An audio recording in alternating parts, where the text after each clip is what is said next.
of the accession process of Brazil.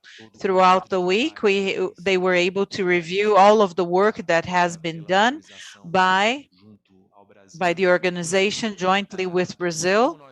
And since we are going to conclude this week, I'm going to take this opportunity to thank a few people. I would like to thank the presence of all of you here today, colleagues, delegates that kindly came to Brazil to attend these events, our friends from the embassies here in Brasilia.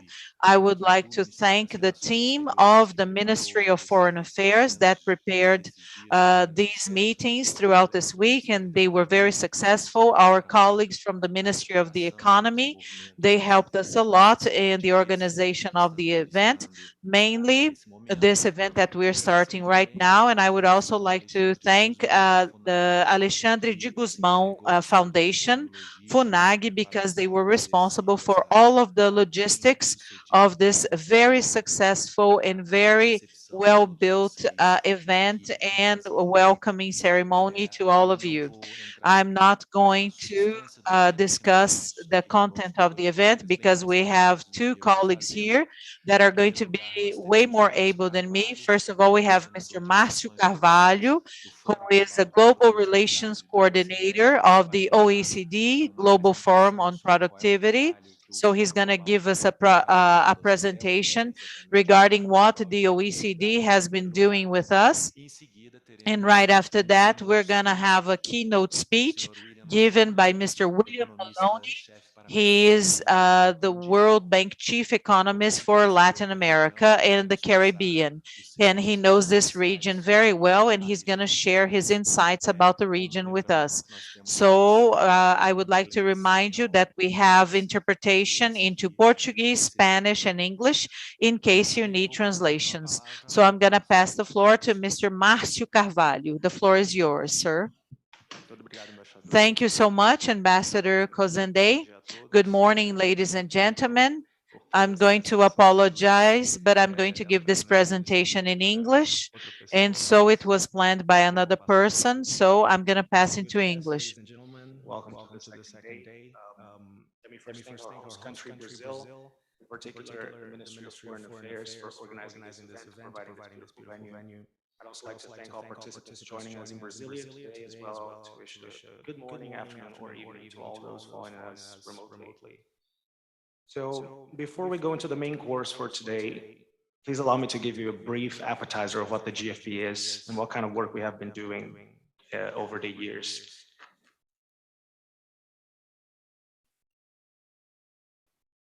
Alguém pode mostrar meus slides, por favor? Can you please upload my slides?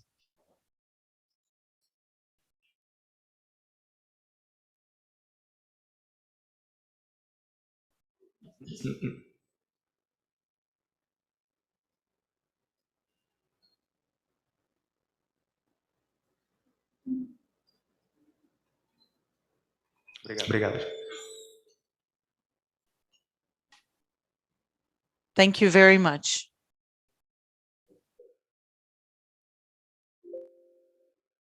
The idea to establish a global forum on productivity was formulated in 2015 at an international summit for productivity, not very different from this one, which happened in Mexico City. During that event, countries expressed the need for an OECD productivity network, which could facilitate research synergies and idea sharing to promote higher productivity growth. So this is how the GFP came to be, with the aim to draw upon, complement, and enhance productivity work that was already being developed by the OECD. And today, the GFP has become a platform to discuss best practices in public policy and uncover the structural and policy factors behind the current productivity slowdown, but also to share information and data, as well as to produce and disseminate joint policy analyses with a network of experts, practitioners, and partners hailing from the public and private sectors. Now, let me go through very quickly some of the work that we've done with the support of the 21 contributors of the GFP.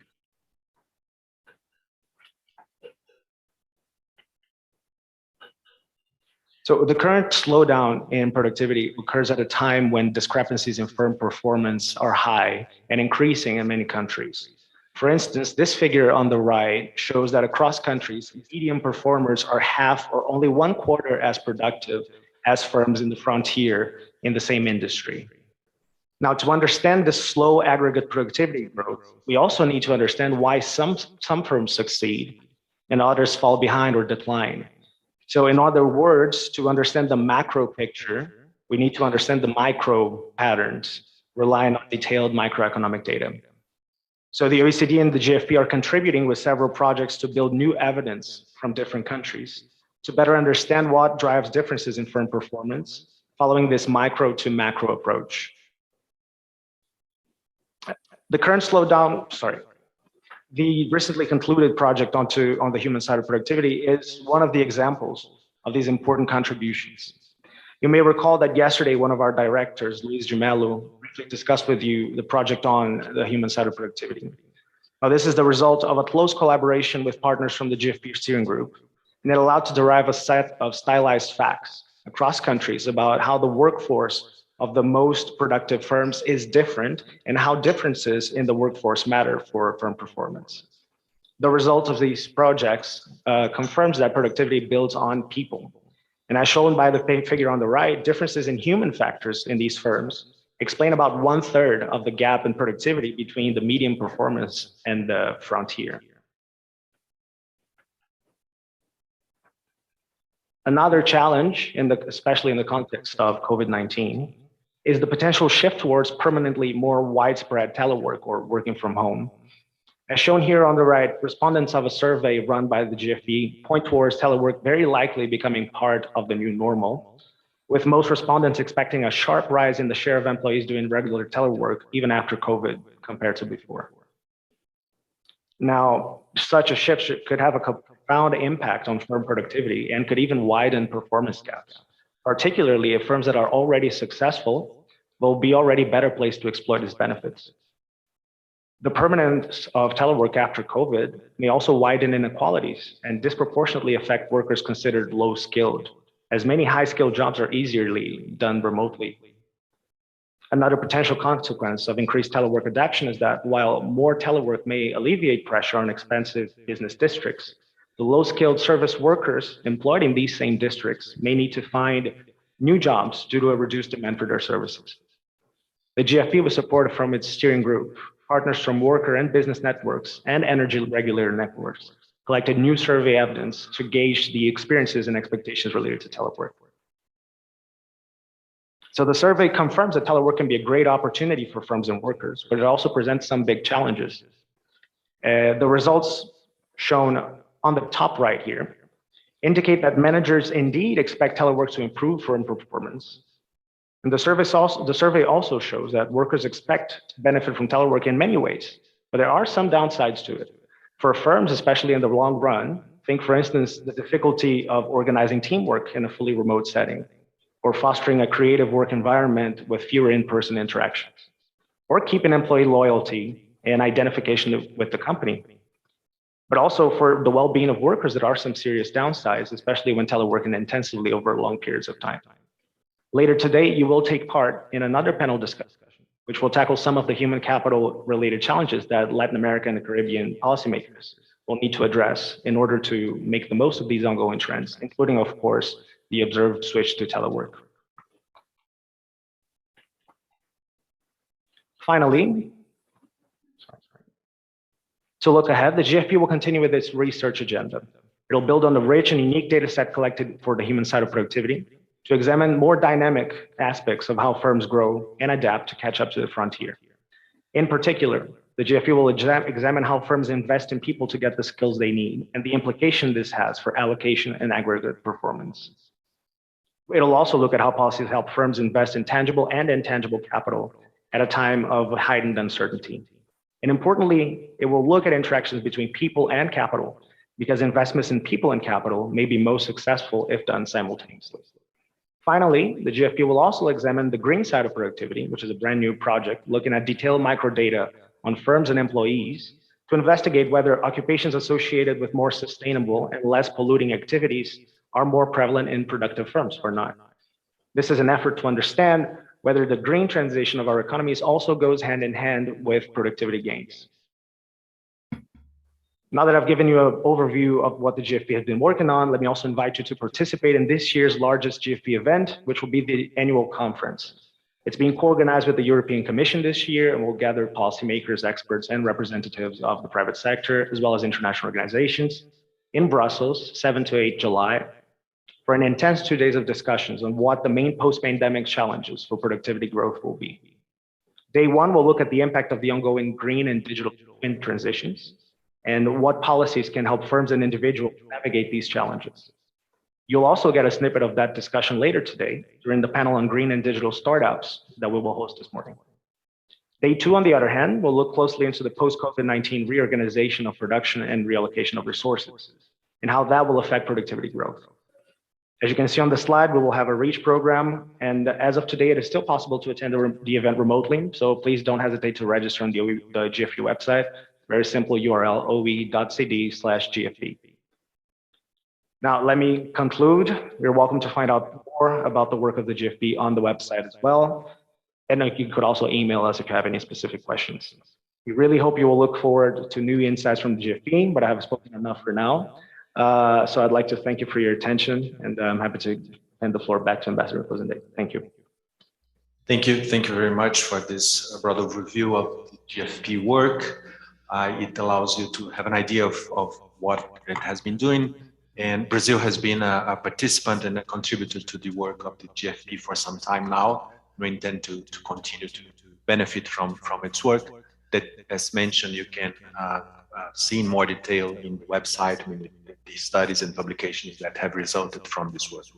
And now we move to the keynote speech of Mr. William Maloney, World Bank Chief Economist for Latin America and the Caribbean, who will give us the tone for the day.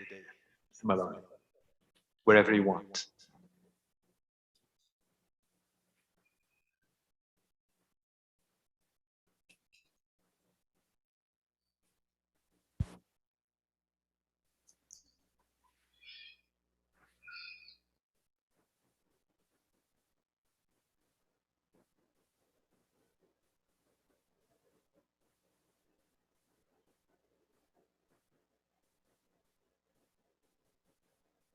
Hello?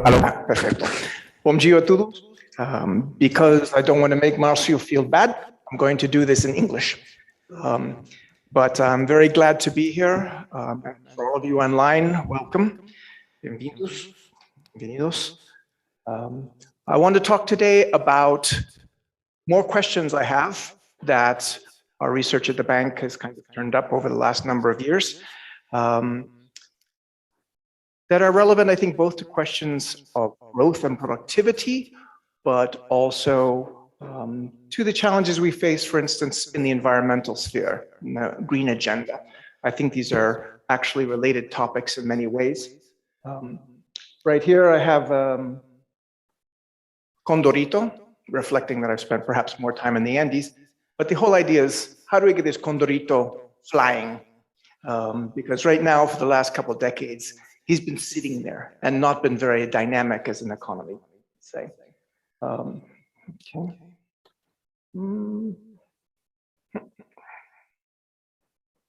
So I wanted to start saying that Latin America is pretty stalled and grumpy right now. There's a great deal of dissatisfaction in the region. I think that's an understatement.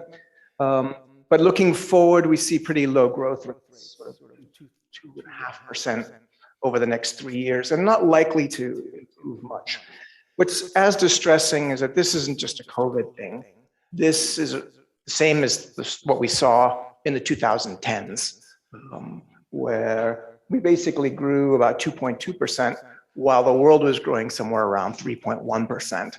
So this is kind of an ongoing problem we've got. And at the same time, we've got low growth. We also, as a result, also have relatively modest progress on poverty and inequality.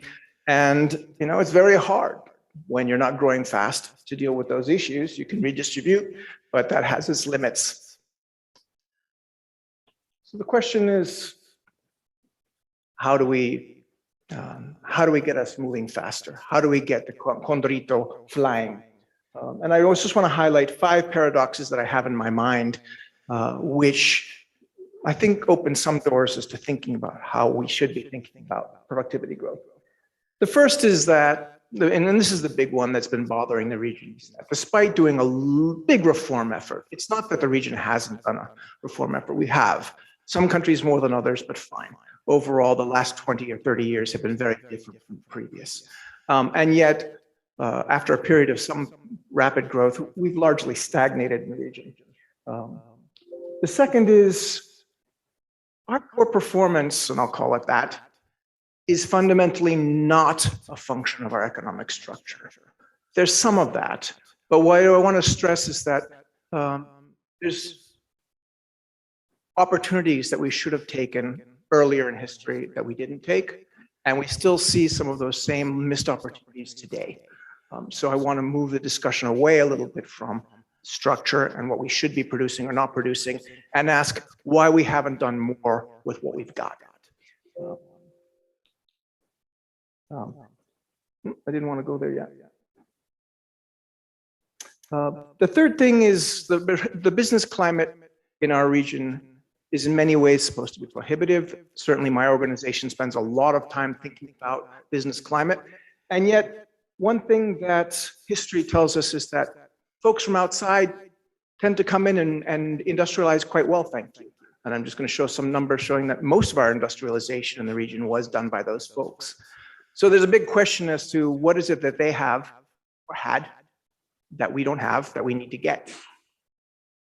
Am I doing that or is somebody else doing that? The fourth is that innovation investment is incredibly low in the region when the returns should by any measure be incredibly high. Why is that? And the fifth paradox is that low competitiveness certainly is a problem for us in the region. We are still relatively closed economies. We are not trading as much as we can. We are underperforming given the FTAs that we have in terms of exports. And we are not as competitive within our economies as we should be. Nonetheless, recent research we've done suggests very ambiguous responses to increase productivity. And I want to talk about that a little bit. So that's a lot for a little bit. First, make the first point that productivity has been stagnant. And this graph just has three different countries, Chile, Colombia, and Mexico. But the one I want to highlight is Chile, which is the good boy in the region. They've done everything right. They embrace the Washington Consensus. They've got the model. When President Boric says, you know, we have to look at this model again, he's talking about that model. When President-elect Petro in Colombia says the model is tired, they're talking about that model. So this is an issue. We need to think about why we're not getting more productivity gains from the model. And we can see in the bottom, you can see there, Chile had a big period of growth after their initial period of reforms with reallocation of factors of production. These economies, and we have to recall that before these kinds of reforms, we were an incredibly intervened continent. And there were incredible levels of distortion. We had the highest levels of effective rate of protection on the planet. We had all sorts of financial repression. We had all sorts of things. This was a necessary step, and I will maintain that it was a necessary step. But the question is now, we're not getting so much out of it. So what's missing? And then we look at the region as a whole. It's good that we have the OECD here. We're actually lagging in productivity as a region. We're not catching up, and that's a problem. So what are the three big sources of productivity growth? I don't want to have a nerd fest here. I'm going to keep this reasonably light. But they're fundamentally three different channels through which productivity increases. The first one is the reallocation of factors between inefficient industries, inefficient firms and efficient firms, inefficient industries and efficient industries. And that happens over time. And this has been the focus of, for instance, the work of Sheng Li, who basically argued that these kinds of misallocations can be responsible for a lot of our lagging productivity. Simply, we still have a lot of distortions that we need to get rid of. And I think that's very important. The second is improved performance within firms, just how much we upgrade the firms that we already have. And the third is the quality of the entering firms, and also getting rid of bad firms, but I'll focus on the entering firms. Now, which of these is all important? The answer is all of them.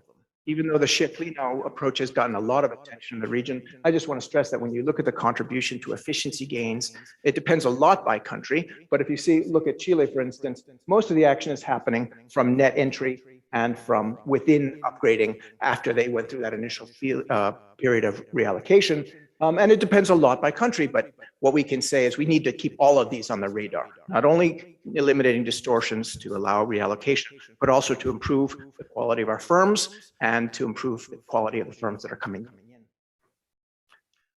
in. This is the point I want to make to begin with, is all three of these are affected by that business climate, that enabling environment, or what I call the operating environment here, which is including both eliminating distortions, but also resolving the market failures in all the different factor markets that we need to work on. We know finance, for instance, is a problem in our region. Okay, we need to work on that. But the thing, and I'm just going to give away where I'm going, where I think we focused inadequately in an integrated way, is on this issue of human capital and capabilities more generally, ranging from our workers to our firms to our universities all the way through. And I think that that has been a major barrier that we need to integrate more into our model. It's always on the radar. It's there. There's sort of innovation out there, sort of education over here. But I want to stress that I think this is part of this productivity story in a more integral way. And it needs to be, these two things need to be brought together. If anything, I would say the Washington Consensus focused perhaps too much on that gray part of the operating environment and not enough on these other things. So let's just start. Illustration of this is quality. And let me just make, what is quality? Well, quality, we know what efficiency is. We're producing more widgets per unit of inputs, that's fine. But one thing that we often don't focus enough on, which is an integral part of total factor productivity, because total factor productivity includes our raw efficiency, widgets per labor unit, but also then times the price of that. And in that price, there can be markups, there can be distortions and rents, things like that. But there's also the quality of the product. So when Bangladesh sells a white t-shirt for $1, that's one thing. When France sells a t-shirt for $500 because it's somehow a trendy mark, okay, that's a higher quality. You're getting more for unit of output. And of course, there are differences in the product, but that's exactly what we're talking about. But what I want to make the point about here is this graph shows quality versus GDP per capita. What is quality? It's the price of your export of very finely disaggregated product, HS10 for the nerds in the audience, entering the United States, just because that's a big market. So I can compare a lot of countries. And if we take the average of the quality standardized, you see that our region is pretty low as a whole. And you see the good boys are over there, France, Canada, Finland, they're all up there super high levels of quality for their level of development. We're in general in Latin America below our expected quality. Okay. Now, that's interesting because that's part of the productivity story. It's not only that the number of widgets we're producing per hour or per worker is very low, but also the quality of those widgets is below what we would expect. But what I want to stress is a nice relationship that we came up relating the growth in quality to the risk of quality upgrading. What do I mean by that? On the vertical axis, I have the rate of growth of quality. And on the x-axis here, I have the standard deviation of those growth rates. So that's just how much these growth rates are changing. They say, what are you talking about? Well, it's like oil has a certain volatility around it in terms of its growth rates of price, let's say. Not much increase in quality, it's just like that.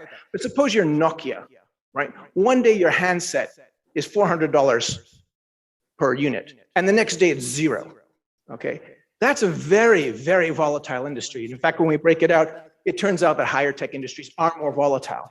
But the point I want to make here is there's a very clear relationship between the rate of growth of quality and the risk associated with quality gains, okay? And that's kind of obvious because we all know there's a risk-return trade-off in general. Okay, but this suggests, and it's important to keep in mind, that all productivity growth and all quality growth, all efficiency growth and all quality growth, productivity growth, is fundamentally placing bets, okay? It's risky investments. And that means we have to have both an environment that facilitates risks, and we have to have actors who can take those risks, okay? And that's not obvious, we always have that. I want to keep that in mind as we go ahead. But that's just an example about how these two issues of sort of the environment that firms work in and the quality of, if to take Ricardo Hausman's term, the quality of the monkeys that are working in the environment, that that we need to have both those in mind when we think about how we're going to get productivity growth rising. I want to start with two stories from history that I think are revealing. Hello. First paradox is exactly these persistent missed opportunities for growth. And I want to start with copper. Copper is a natural resource. We've all heard about the natural resource curse. I want to get rid of that. I've worked on getting rid of that for a while because I don't believe it is a curse. But what is clearly the point that I want to make is this very homogeneous product that hasn't changed much in 13.5 billion years since just after the Big Bang has had radically different impacts on development of countries over time in different contexts and in time. Here, for instance, who was the biggest producer of copper in the world in 1860? Your neighbor, Chile. Okay, they were the biggest by far. And you can see their percentage of world production was 40% in 1870. And they had a lot of production, but you can see that production was going down by 1900 to the point where SOFOFA, the National Industry Association, was saying, the copper industry is dead. We can't compete. World prices are too low. We got to move on from copper. Now, obviously that's not true because it suddenly took off after that. Well, what made the difference? Well, it was the introduction of new technologies that made it possible to lower costs, increase the rate of production, and regain a lot of market share and certainly production to the point where copper remains majorly dynamic over time in Chile today. Now, I've just given you an example of how the exact same product was leading to stagnation at one point, but then turned around, and the difference there was the adoption of new technologies coming on the market with the second industrial revolution. But now I want to give you another case. Everyone says, Japan, manufacturing miracle. No. Second largest producer of copper around this period, Japan. Okay, and I want to just give you three names that you've heard of. Sumitomo, you've all heard of Sumitomo Banks. Hitachi, major electronics producer, and Fujitsu is the fourth largest computing firm in the world. Okay, all of these started as copper companies. They all had copper mines. They all managed major, and their owners all became supremely rich, and they all became zaibatsu, which drove a lot of the development of the Japanese economy in the Meiji era. The question is then for us: is copper a curse? Well, not in Japan. Question should be: where are Chile's zaibatsu? Where are our Fujitsus, our Hitachis, and our Sumitomos? That's the question we need to be asking. And I want to give you another example, which is your neighbor to the north, distant, which is the United States, which Gavin Wright from Stanford said leveraged its copper revenues to build a learning network. What did he mean by a learning network? It's meant, okay, we're going to export copper, we're going to universities that are dedicated to metallurgy and chemistry. And you find universities like Columbia and the University of California, Berkeley, all emerging precisely because of mining. And once we had that learning network of human capital, of engineers, of universities, then you could diversify. And then you could lever into new industries that weren't in mining. But that's, it was precisely American industries which were introducing those new technologies in 1900 in Chile. Okay? So again, I've given you three different examples of using the exact same product with very different development outcomes. And the point I want to make is that this is actually a lot about learning and adopting new technologies and how good we are at doing that. And I'm going to come back to that, why that's going to be important for the environmental agenda as well. This is a picture from Montana. It's a lovely state. You should all visit at some point. But there's a great Anaconda mines are to the right, and to the left is a town called Wisdom, very small town. My only point is that these things are complementary, and that's the point I want to make, that the reason we screwed up with our natural resources was this lack of ability to adopt new technologies and apply, if you will, wisdom technology to those industries. Why was it? Well, this is a graph which Felipe Valencia and I just published. But on the x-axis, you see GDP per capita, and on the y-axis, you see number of engineers per capita, effectively. And what do you see? That blue line is very interesting because you see that Sweden, Denmark, the US South, Chile, and Argentina had all basically the same level of income in 1900. Okay? But what do we see in terms of endowments of engineers? Sweden and Denmark are higher than the level of the United States at that point. Sweden was called the impoverished sophisticate because they had so many engineers, they were exporting them to the United States. They couldn't employ them all, okay? But if you look at where Latin America is, we are entering the second industrial revolution, desarmados. We are at 20, where Sweden and Denmark are 5 times higher. We're about a third of even the most backward part of the United States was US South, okay? Again, we were just not prepared. We could not adopt the new technologies. We could not do what needed to happen in Chile and copper. And I think this is really critical. And it manifests itself not only in natural resources. You can see, for instance, the Brazil steel industry, which late used the old Cadinho methods of production. And it was only until the establishment of the military university, I think in Minas Gerais, that actually the steel industry could adopt new technologies and could modernize, okay? We can see that also in Mexico versus Korea in electronics. Both those countries started assembling electronics at the same time.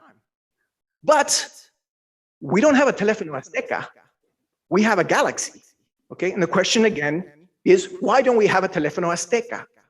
And I want to argue again, it's precisely because we're not leveraging our comparative advantage. In this case, it's mano de obra, it's labor. We are not leveraging that in the same way we didn't leverage our natural resources. So when we're discussing the next step forward in this model, where the problem is we're still stuck in the same old industries, I'll say, oh, how do you know you're going to do these new industries any better?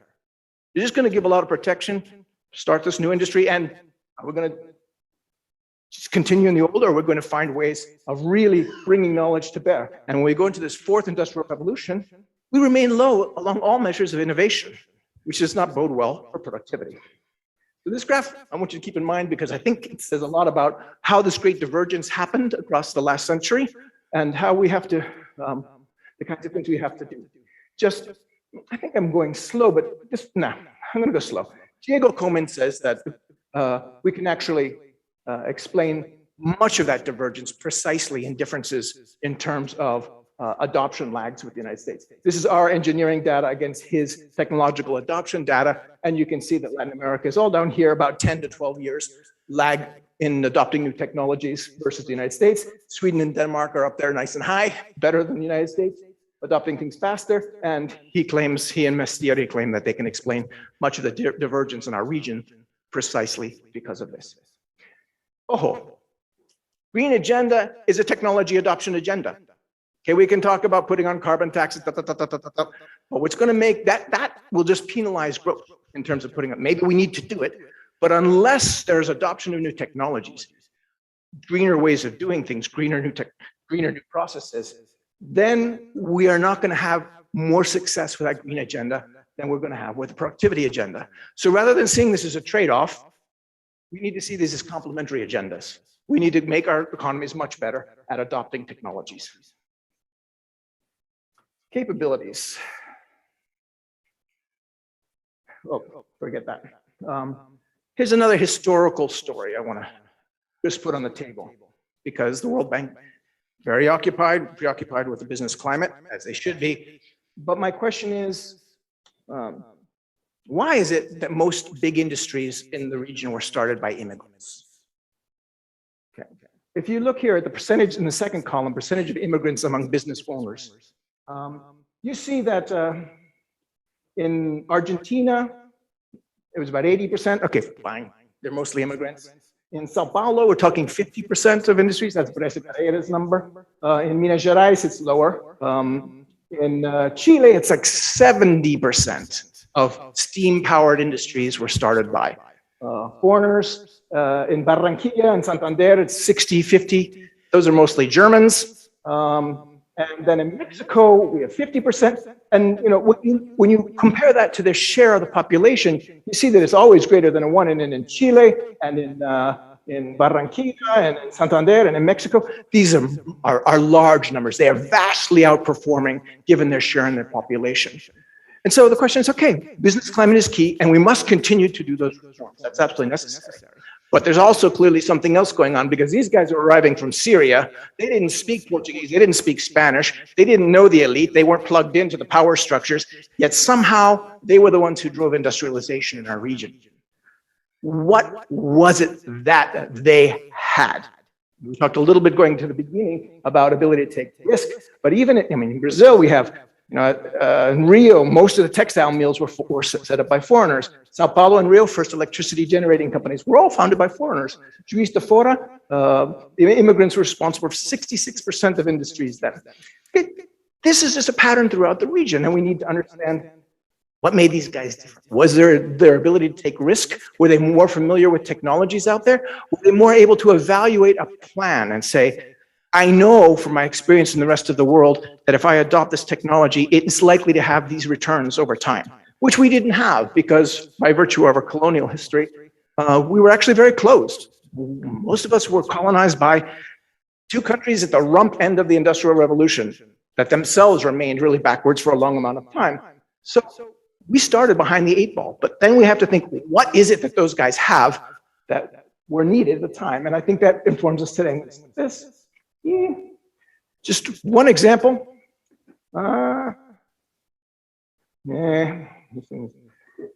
Antioquia, Colombia. Antioquia, along with Sao Paulo and Monterrey, Mexico, were cited by Albert Hirschman as the 3 big industrializing regions of Latin America. These guys did it themselves. The role of foreigners, very reduced. And there's a share of the population that foreigners actually underperformed. So I just want to quickly ask, what was it that Antioquia had? Because I think it's relevant to us thinking about this. Forget this. And it's this guy, Pedro Nelo Espina. Okay? What happened to Pedro Nelo Espina? His father got kicked out of Colombia because he was on the wrong side of one of their interminable civil wars. Okay? So they were parked there in, I think, in Costa Rica. Time to go to college. I'm going to send you to this new mining school in Berkeley. Okay? So Pedro Nelo Espina and his brother went to Berkeley. They were among the first graduates of the mining program there. They came back, they set up the School of Mining. And that, to my mind, is really critical to understanding how Antioquia so quickly industrialized so quickly by themselves. Generations of engineers and empresarios graduated from the School of Mining. Okay. Again, this is combination of having a decent business climate, I guess, in Medellin in 1880, but then again, these technical skills and these entrepreneurial skills. The question on our mind remains then, how come Antioquia in textiles lost the US market? Again, another example of a missed opportunity we had. Antiochians were among the first in the US market in terms of cheap textiles. And then the Asians cleaned them up. Was it just cost? No. If you read Morowitz, it had to do with quality, productivity, timeliness, all related to technological capacity and managerial ability. And so where are we now in terms of managerial ability? Well, this is a survey started by the World Management Survey, Nick Bloom at Stanford, John Van Reenen at MIT, Rafaela Sudun at Harvard Business School. And on the x-axis, we have GDP per capita. On the y-axis, we have management quality as measured in a standardized way. And you can see that as a region, we're not with the big boys. Not even the most experienced of us are with the big boys like Sweden or Germany or Japan. We are, for instance, Colombia or even Brazil, kind of Kenya and India. And I had a colleague of mine, we were working on a firm upgrading program in Colombia, who had worked both in India and Colombia. Say, yeah, we're India. This is where we are. Okay.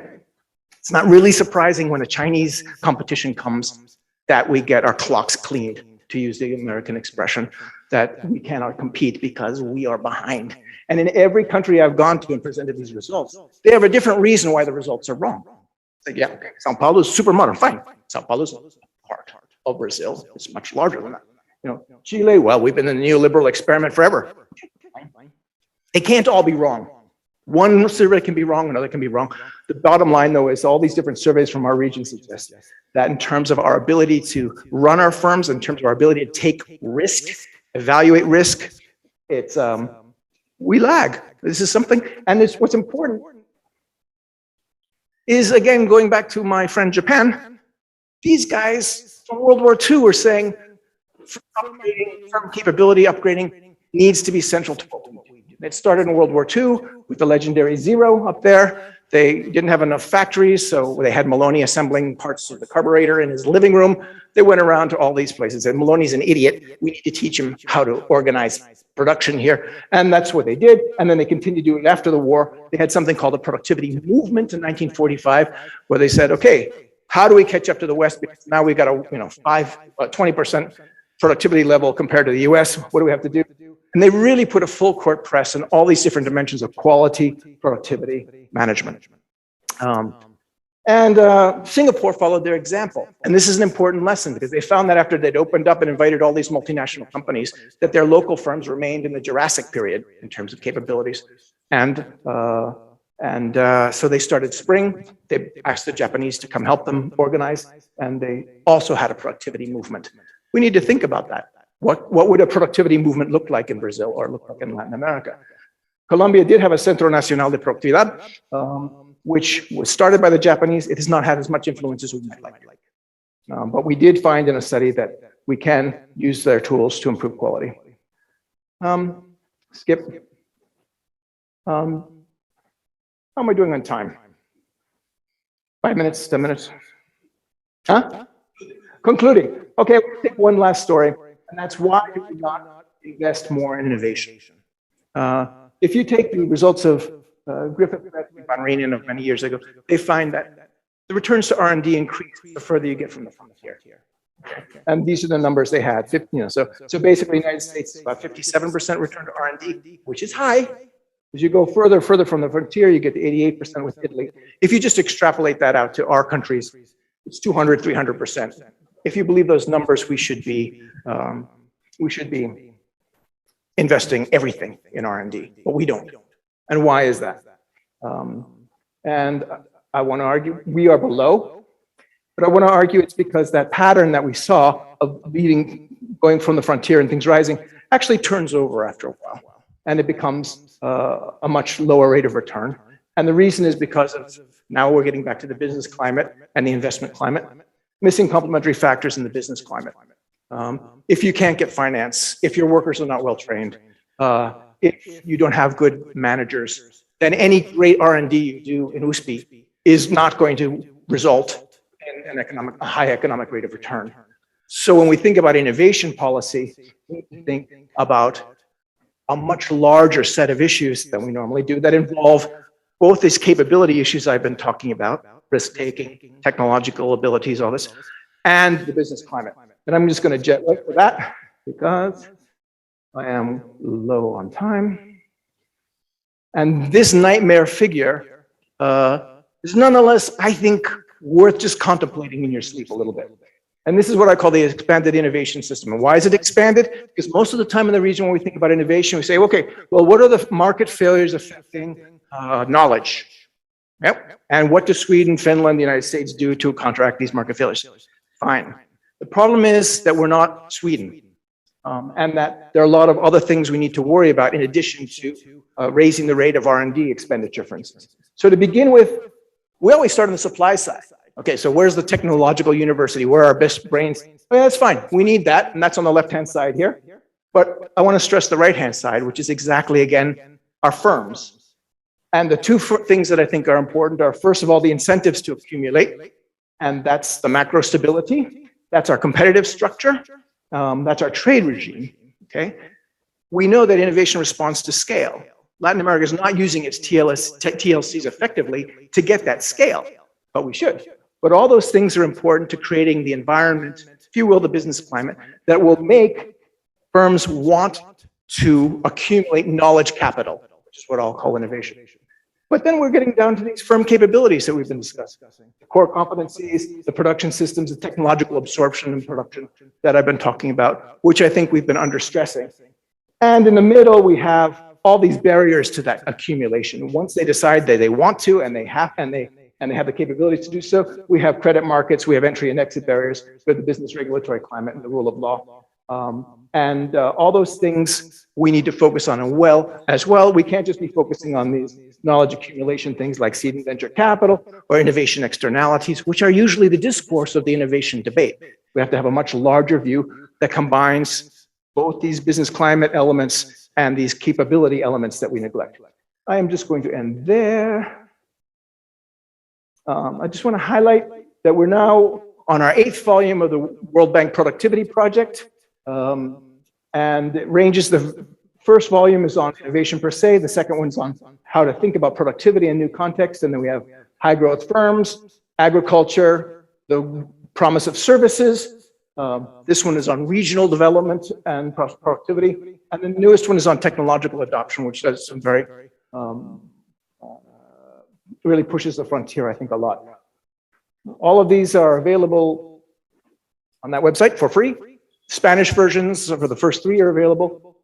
And they all point to Pascal's point that fortune favors the prepared. We don't know what's going to come in terms of new technologies and new challenges, new diseases, but we need to be prepared. And that means we need to have a good enabling environment and good capabilities.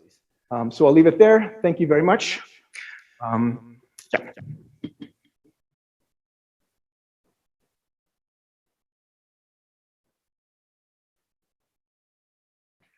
Thank you very much for this amazing presentation. I think there are 2 lines that I would like to highlight. First one goes directly to our discussion yesterday, which is the extent to which the region has to improve in terms of its human capital, in terms of education and technical capabilities, technical training. We discussed a little bit yesterday. We have seen examples of initiatives countries are trying to take there, especially in the part of the discussion yesterday were more about vocational training and some results of some ideas that are being used, but clearly, and as you showed coming into the fourth industrial revolution, we are really unprepared. The second one is the link that you made between natural resources and development, in the sense that there's not a curse and that's an opportunity. That's something I've been trying to repeat a number of times, which is people come and say, Brazil is deindustrializing. If you look at Brazilian exports, manufacturing is being reduced and you only export agriculture, mining, and then there is airplanes. Right? But it happens, those are the 3 areas where knowledge and research were applied. So you had Embrapa, you had Petrobras, and that's why it translates into competitiveness in exports. So it should be no surprise that your exports go into that direction. It's not a curse, it's just because you applied knowledge to those areas. And I think that's something that sometimes, even in Brazil, when we think about industry and industrial policy, we don't make the connection enough between those 2 dimensions. We don't really have enough time for a discussion, but I understand you will be here with us, right? So we go to the coffee, mob up over Mr. Maloney if you want to interact with him, and we continue along the day with this very interesting discussion. Thank you. We have a coffee break outside now.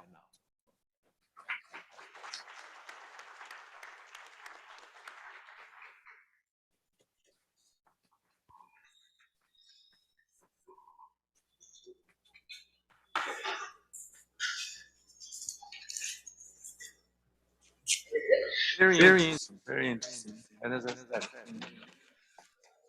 this debate is not yet won. Of course, education is always a problem in political terms to have enough teachers or whatever. Yeah. I have that for, now, those who are here know that problem is to make it a political objective that runs over time. So obvious, but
É isso.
Ladies and gentlemen, welcome back to this morning's technical session. We're going to resume shortly, so please take your seats.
Welcome back, everyone. We will resume our program. First panel of the day, productivity in the post-COVID world, upgrading human capital and adapting to telework.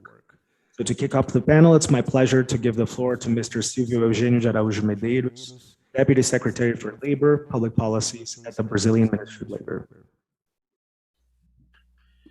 Bom dia a todos e a todas que estão aqui presencialmente e online. Good morning to all. It's a great honor and opportunity to be here with all of you, with these wonderful panelists that we have today. So I'm going to start, first of all, by introducing all of them. First of all, we have Dr. Alonso Alfaro Urena. He is an economist and he is a senior researcher in the Costa Rica Central Bank. He has a master's degree by the Pennsylvania State University, and he was the co-chairperson of the Global Forum for Productivity at the OECD. Dr. Rafael Lucchesi is a general director at SENAI and also at CNI. He works with industrial education and he is a superintendent of SESI.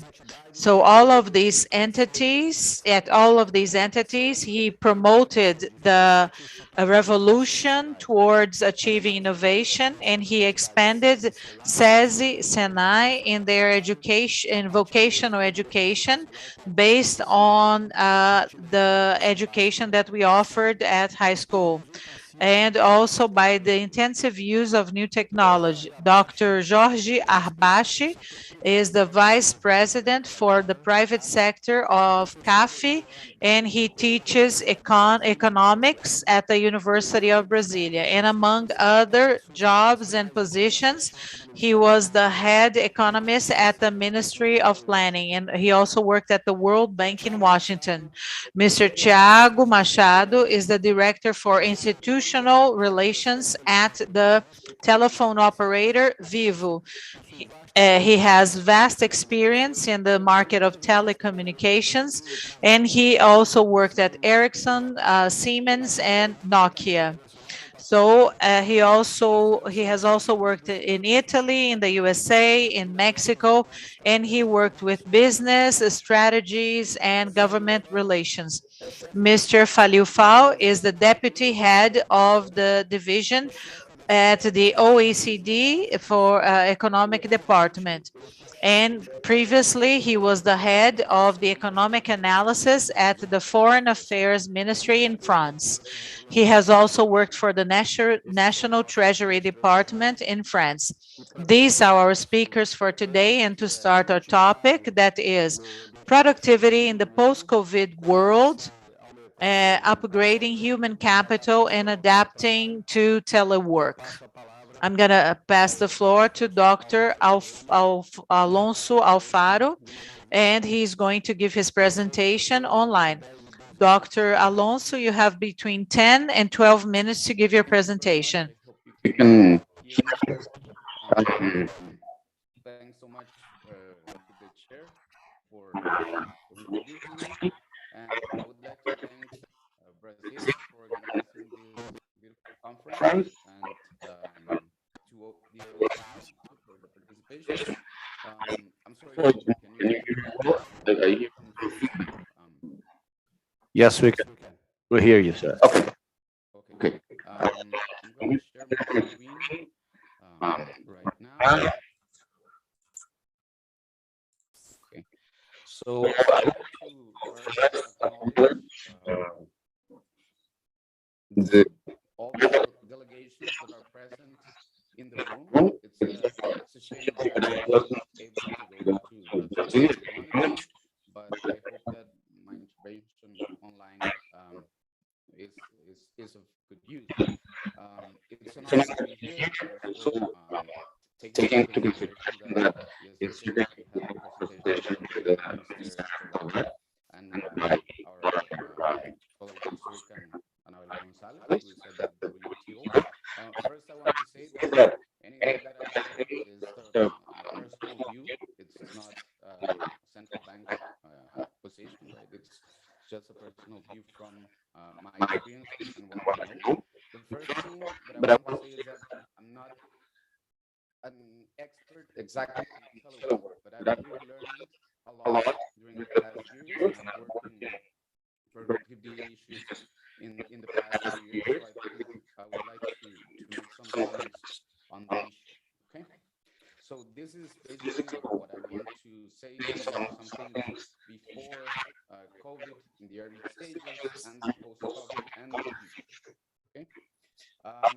So the first thing I want to point out is that Costa Rica in general, Latin American and Caribbean countries in general are lagging in productivity with respect to most OECD countries.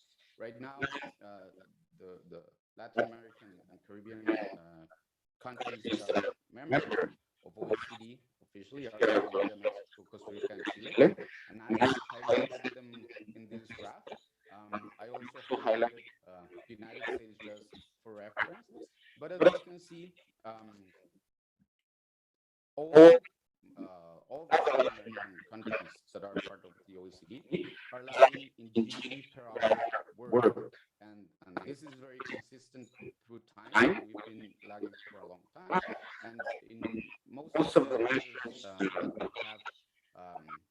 compared to other countries, this is very evident. We've done a good job, especially in the past few years, since 2015, and this is what this graph means. Since 2015, GDP per hour worked is 100 for all countries.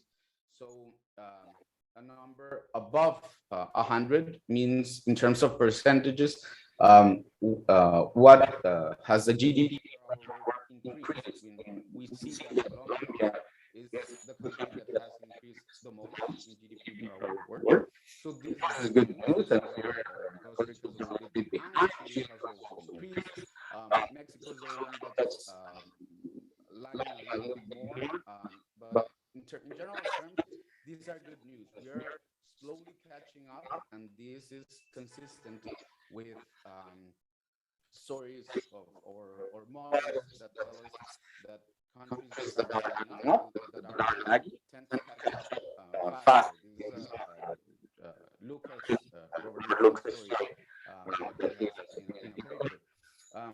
So in general, this is good news. We are improving, but we still have a very long way to go. And the first thing I want to point out is that in terms of catching up and making a good use of telework as a potential improver of productivity, is that the structure of the economy is crucial. The structure of our economies is more towards agriculture, mining, mineral resources than other countries in Latin America. And this is just, for example, this is a graph that shows what is the value added by activity, and in particular, this is agriculture, forestry, and fishing. And we see that the proportion of the economy that is more that is related to these economic activities is larger in our countries. So we know that telework has the potential to increase productivity in economies that have transitioned to a higher share of knowledge-intensive sectors, which are more likely to reap the benefits from telework. You cannot telework taking things out of the field, taking things out of soil, working with machinery. So this is a crucial difference. And I want to point out this because this tends to tell us a story about inequality in general, which is the main point of my comments. There is a lot of inequality within Latin America, within genders, within the same countries. We are very unequal region, and in particular, Costa Rica is a very unequal country compared to OECD standards. But also there is a lot of inequality within countries of OECD. And if we want to catch up, this tends to exacerbate those differences. So we always have to think of inequality as a crucial issue when we are discussing what are the potential gains of a technological improvement such as telework. Related to this idea is that not all, and I mentioned it before, not all activities are equally capable of being teleworkable, right? And this is from the survey that was discussed briefly earlier by Mauricio. And we know that knowledge-intensive sectors are the ones that were doing a lot more telework before the crisis hit, and especially during the crisis. The first waves were more related to occupations and economic activities that could not be done remotely. And this, again, is related to the idea of inequality. If you have economies that are, the structure of those economies are such that most activities cannot be teleworkable because you have less share of services, less share of knowledge-intensive activities, then you're going to have less possibility to improve productivity because of telework.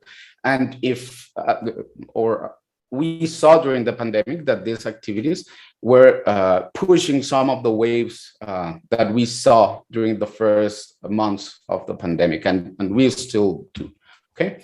So what evidence we had before the pandemic? We knew that, especially from Bloom and co-authors in 2014, but there is an evidence on the productivity benefits that you have from telework. The main takeaway from that paper, and what we've learned afterwards, is that choice is fundamental in achieving these productivity gains. This paper was very particular in the idea that these were tasks that were services taking calls, and whenever people could choose whether to go to the office or remain at home, productivity increased when telework was available. But it increased even more whenever it was not a random assignment, but when people were able to choose what to do, where to work, and where to develop these tasks. And it's very important because, as we know, as we've learned in the past couple of years, not all all households are the same. Not all personalities are the same. Some people need to go to the office. Some people cannot stay at home. And it was, especially during the first months of the pandemic, it was very difficult for people to work and combine household tasks and parenting tasks with telework. So whenever the choice is available, this increases productivity. And this is important for the firms that have done it in the past and that are considering to keep the possibility of telework in the future.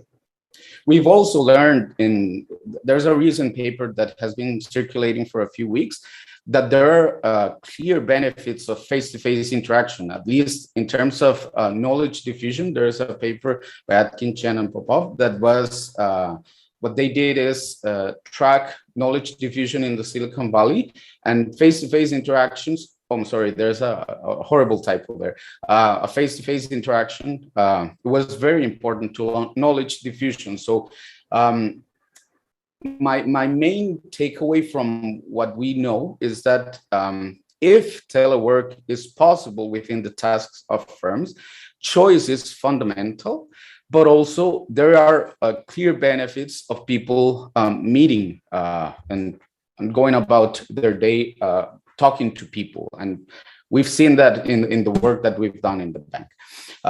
One thing I want to mention briefly is fully aware of this, but the pandemic hit in a point where telework was, it was possible to do telework. 15, 20 years before, it would have been very difficult. I don't know if you've experienced in the houses, whenever you had kids that had to attend classes, either in elementary, secondary, or university, and you had people working in the house, it would have been almost impossible to do all this without the development of the technology or the explosion of the internet speed in the past few years. So there was an impact on household dynamics. It was not great for everyone, but it was possible because it happened in such a specific time where speeds were general. This also, again, points to inequality because not all countries have the same speed of internet and have the same access. And within the country, it's not the case that all people have the same access. And here we also see that Latin America is lagging compared to other OECD countries that have much more access to broadband and greater access to all economies. What happened during the pandemic, at least I'm gonna point to this example in my country, in Costa Rica, and this is a graph that I do. It's not a visual, this is a personal exercise that I do, is the economic activity with respect to people employed. And it turns out that when the pandemic hit, productivity fell fast, but it increased very fast because less people were employed. And this is terrible news. We had a very large unemployment and still very high, although it's going back to the levels that we had before the pandemic. And it has remained there because economic activity caught up and increased even more than the level that we had before the pandemic, but the employment recovered. And this is something that has happened in some other countries as well. So we learned something, firms adapted and increased productivity, and we have anecdotal evidence about this. And I'm sure you know some businesses that before the pandemic hired a number of people, now they hire less, but they're selling equal amounts or even more. And this is good news. If we can keep this level of production or high productivity going forward, okay? I'm running out of time. So we knew before the pandemic, at least, and this is a bit of a commercial on the work that we've been doing in Costa Rica, that multinationals that come to our region are different, and firms that get linkages to these firms increase in productivity, and there's a huge gain in terms of productivity, employment, premium on the wages, and these are great news. But this also points to inequality. Why? Because the recovery of FDI in the world has been very unequal. It has recovered mostly in richer nations, more developed nations, but in developing countries, it has not recovered to the same level. So the potential gains that we have from FDI coming to our countries have not recovered as well. So it will tend to exacerbate again the differences that we have in productivity, not only within firms, but within countries. Not all firms, this is something that I want to point out, not all firms are particularly excited of staying, working from home, going back to the offices. Some firms have shut down offices completely, others are pushing workers to go back. And this has the potential to erase the gains in productivity. And it would be particularly harmful in countries where the number of hours worked is high. And this is also Latin American countries. Most OECD countries, European countries, work much less hours, and this contributes to their increased productivity. And here in Latin America, we tend to work many, many hours. And I think if we let me conclude by saying that if we want to think of a future in which the region, Latin American and Caribbean countries, want to improve productivity and want to reap the benefits of telework, we need to aim to a higher, greater work-life balance with a higher productivity. The problem is that occupations and economic activities that are more likely to be subject to these arrangements are less likely to be important in our countries. We run the risk of foregoing the potential gains because of cultural differences that say we need to spend more hours in the office, more hours working. And this is not the story that has been going on in higher income countries. We've seen arrangements in the past months that are being tested in the UK and in Spain. So in general, my final comment is we need to push for a higher growth, greater productivity, but especially greater work-life balance. Thank you very much. Thank you, Mr. Urania, for your comments and your excellent expose on how inequality affects telework, how it must be exacerbated for differences we need to tackle. Thank you. Now I give the floor to Mr. Rafael Lucchesi. Thank you, Mr. Rafael. Ok, obrigado.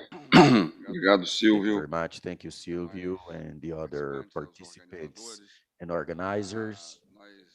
We are going to start by talking about the issue of the COVID and then telework, as well as the digitalization process that is inserted within a process of transition, a productive transition on a global level.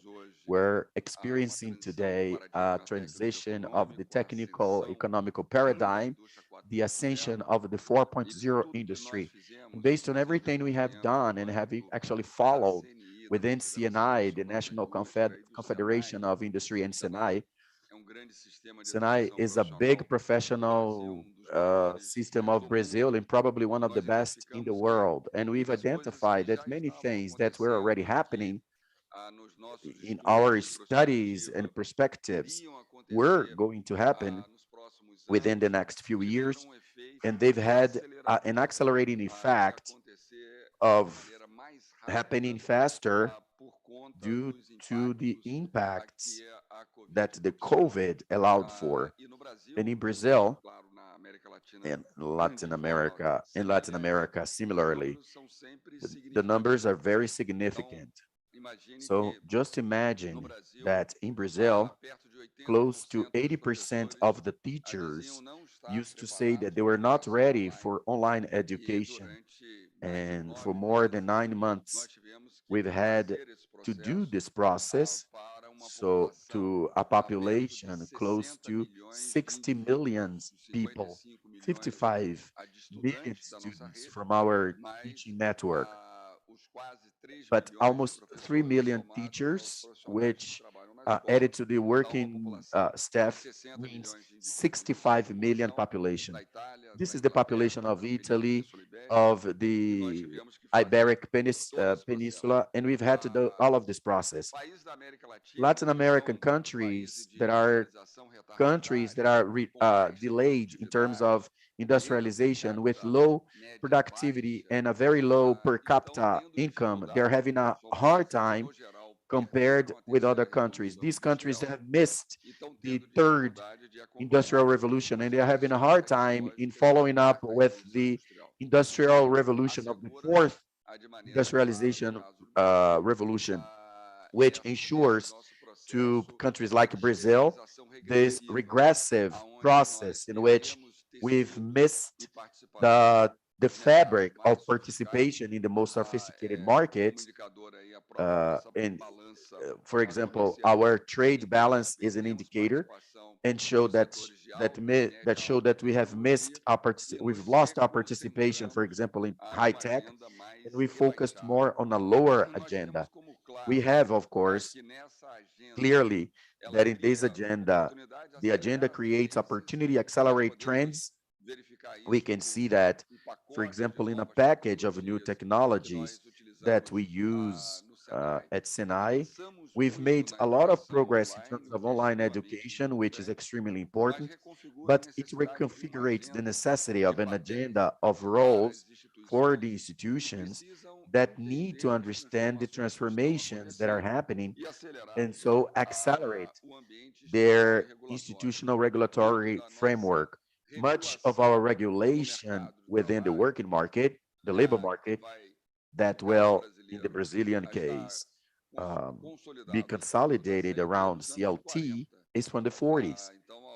So 40 years ago, we have a bunch of new needs due to these new technologies that need to establish a pathway of greater competitiveness and greater access to work and a greater possibility of income of the population, of ingress of the population in the working market as a whole. So the government have an agenda of education, and I see that we have problems. We have an inconcluded agenda from the 90s, from the 20s, in which advanced nations were already advancing because they were making their educational revolutions in a very accelerated fashion. Of course, these societies have their own agenda. We have a great deficiency in professional technical education, which is a reality in Brazil, but it's also for Latin America even more dramatically.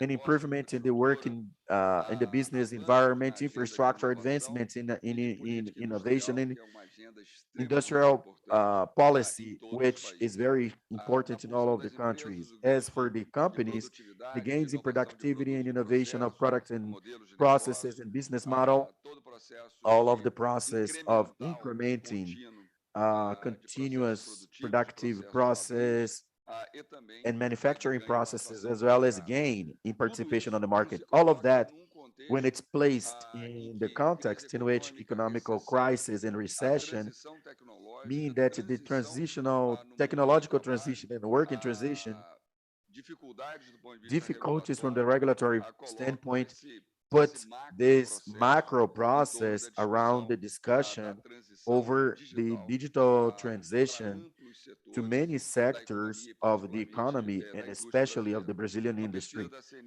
A research from CNI shows that today more than 70% of the companies in Brazil make use of digital technology. Less than 5 years ago, this was around 40%. So this is a leap that is accelerated in time due to these transformations of the technical economical paradigm. The World Economic Forum makes a reference to the acceleration of the digital skills that,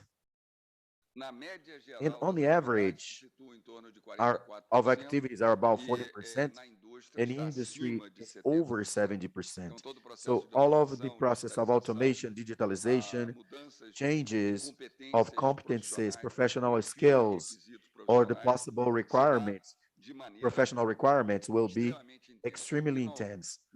Here in the National Observatory of the Industry of CNI, we have done a historical series, which is the labor map, which show all of the need of qualification and requalification. And this puts a need of the skill and reskilling to 9.6 million workers in Brazil until 2024. For all of the economy, the number is significantly greater. Industrial employment in Brazil is around 20%. So we have important challenges in this agenda in terms of qualification and requalification in a country that presents a huge deficit of human capital and with an unemployed population that is really fragile and blight that creates a lot of impossibility in regards to the insertion of this population in the future. So we need to think about it in a more bold fashion in moving towards the regulatory framework that allows for the inclusion of these people, fostering sustainable activities that generate wealth. The end of the story doesn't happen in this process. We haven't had the capacity to think about mechanisms of equity and inclusion that work effectively. If we don't think about these mechanisms, we are not going to advance. There is a consensus in the main international sources such as World Bank, OECD, and European cooperation that the great challenge of Brazil is about advancing in the agenda of quality of educational public system. About 90% of the population of Brazil is in the of the students in Brazil is in a public educational system. This is a universal right. This is part of the macro construction of the state in the industrial revolutions. The industrial revolution in all of the countries is what foster educational revolution. Brazil did a revolution about halfway through the past century, but it didn't do an educational revolution. And we have a problem, not only in terms of quality in our matrix as a result and possibility of gains in productivity in general, and we also have a problem in our educational matrix on the average compared with European countries and OECD countries. About 50% of the youth do take educational classes, while in Brazil, this number is about 90%, 9%. This is the biggest model of social exclusion we have in Brazil, because only about 20% of the youth actually go to college. We have a huge opportunity, which is the reform of education and the capacity of doing that in a more open fashion, such as what we have in the law 13415. 80% of enrollment in high school is from public education, public schools. So it's important that we're able to connect an agenda that allows for an agenda of countries in which everybody can contribute to this process. We are trying to do that. It's not simple. There are many regulatory aspects that need to be taken into account. The Brazilian Congress has improved the regulation of Fundeb. Of course, there are future challenges. And now moving towards the end of my speech, we have a serious problem in Brazil of school evasion that culminated with the Brazilian geography needs to be halted. All of the developed countries use the policy of not leaving anybody lag behind. And in Brazil, 1 out of every 3 young people do not finish high school. In fact, Brazil is a country of 212 million people, and about 80 million people who are adults who do not have finished high school. Great part of them are young people.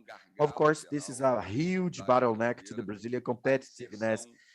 We need to the productive insertion, social equity, and all of the economical and social agenda development, which is associated with the employability of the youth, urban violence, etc. So we need to advance in a world that is changing very quickly.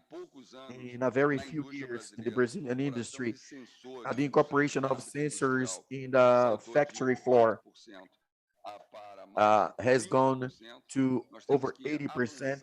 We need to advance in the possibility of creating a language that is adequate to the inclusion of the youth, and we need to think about the many kinds of young people that we have in Brazil.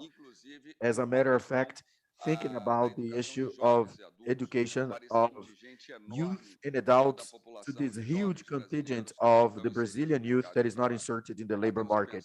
We need to think about an original way of doing that. If we look at the last 10 years, not to show to any political group in Brazil, point to any group, this agenda has been forsaken. It is declining in terms of number of school enrollments. We have 80 million people, and enrollment is about 13 million. So with an effective result of 90% among people who leave school and people who need to repeat their school year, we have a great experience, 80% of conclusion. We use the a methodology to do the acknowledgement of this population that has been defeated in the regular education. But this is not good only for a name and for that which used to be the vestibular at my time, but also to respect all of the individuals and do that associated with professional technical education. So we have an important agenda, an agenda that is associated with our participation in the partnership, in this partnership with the OECD, that is called the Accelerator of Competencies, with a great partnership with Microsoft and other companies, and we think of that as an agenda of construction of future. Thank you very much.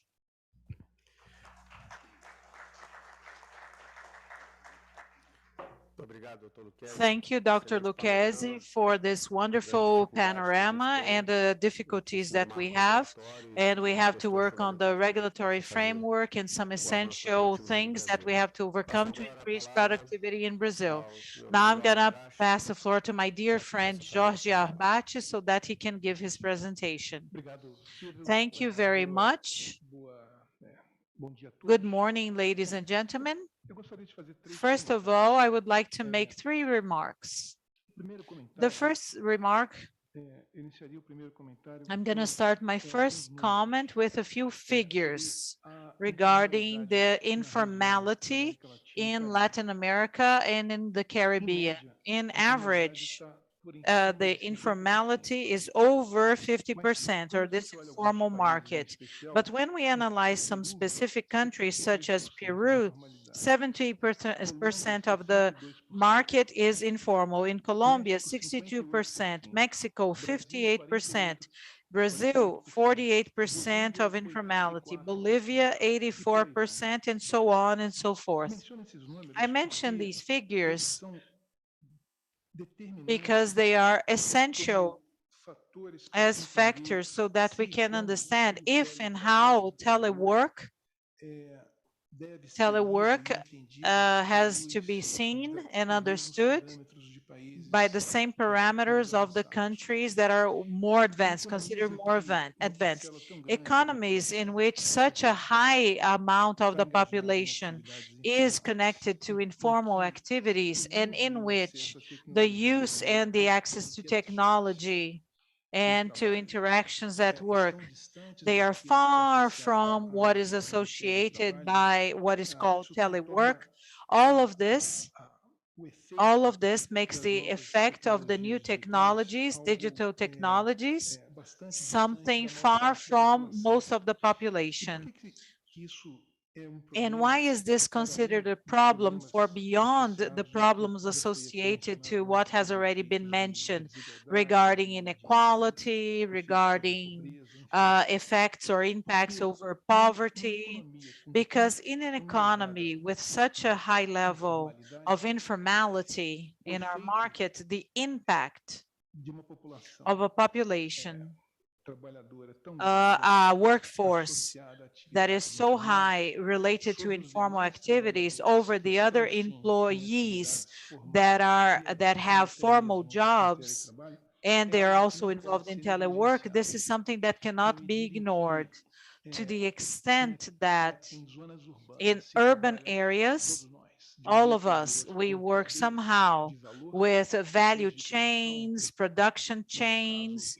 In my case, I depend on what happens to the mechanic of my car, to the security guard in my building.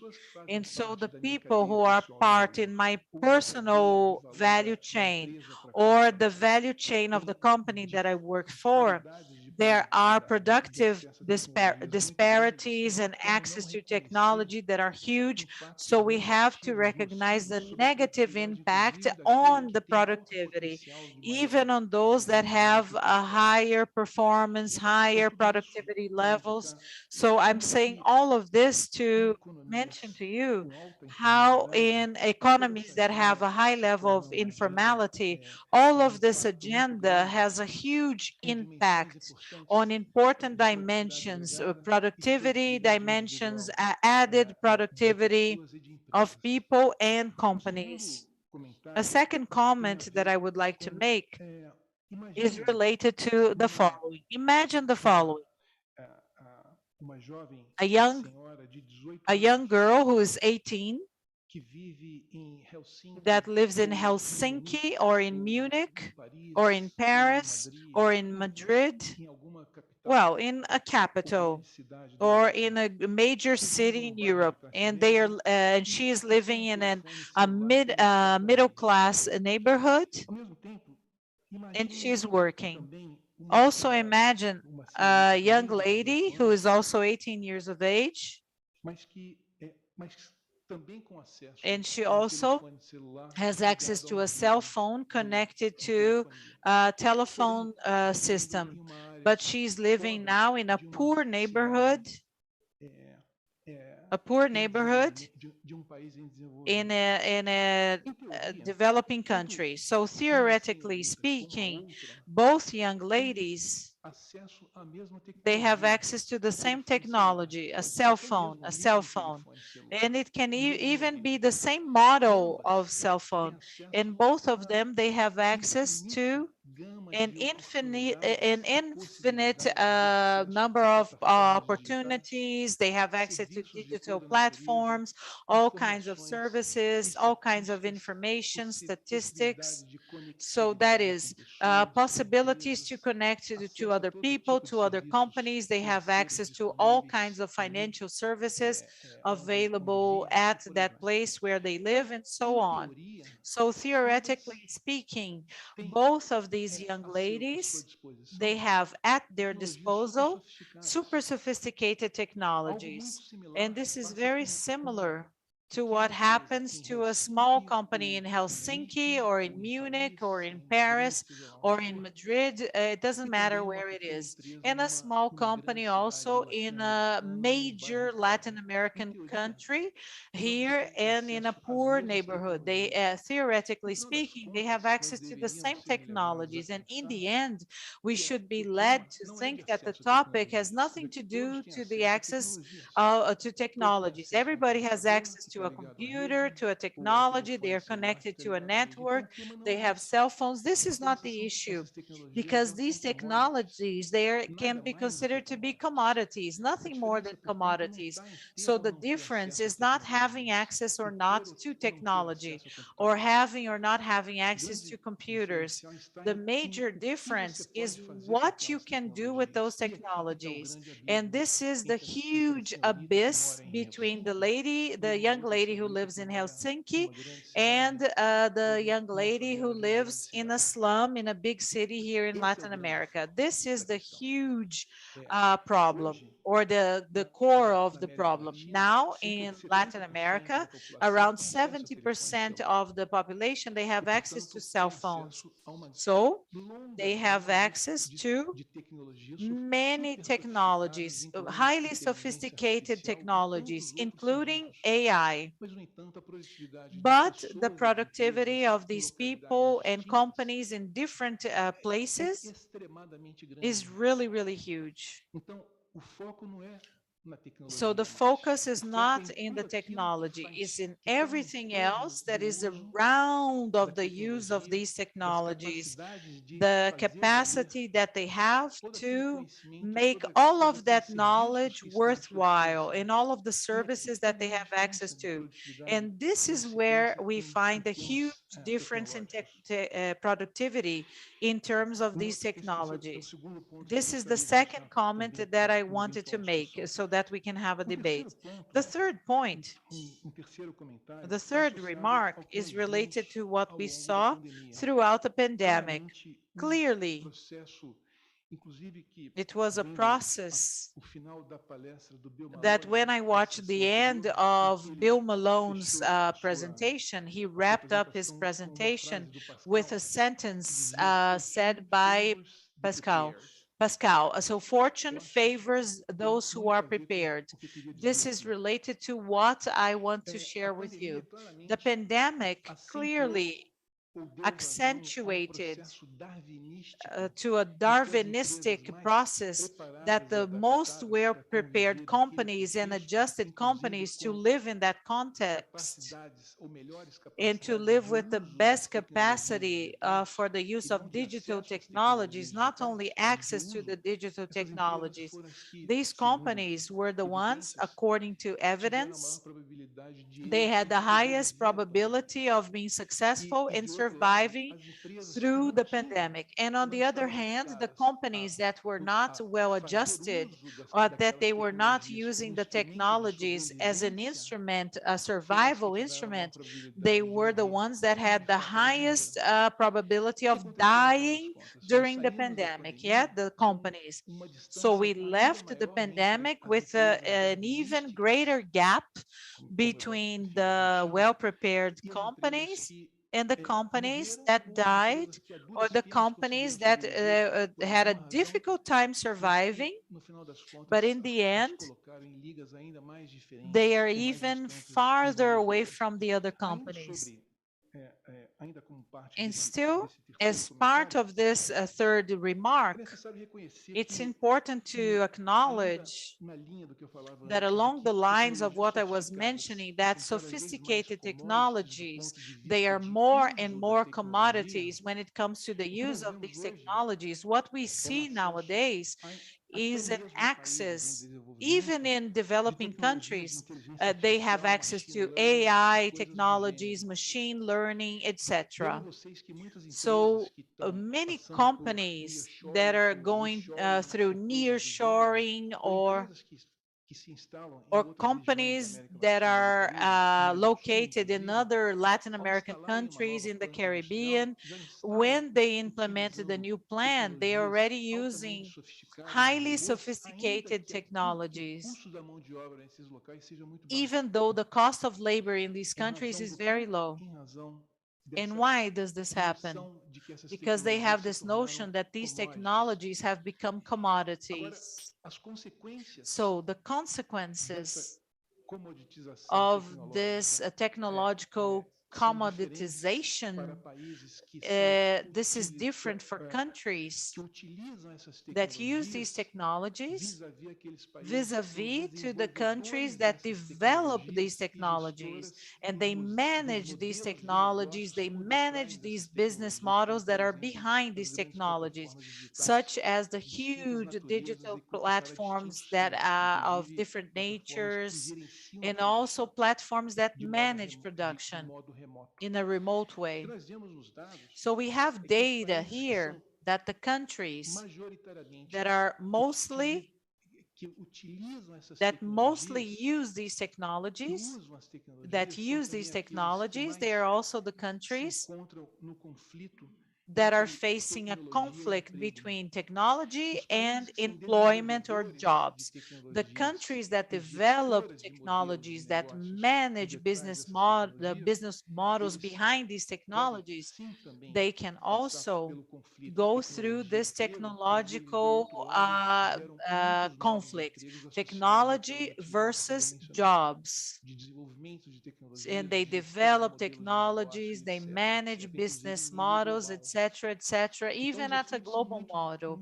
So the impacts are hugely different.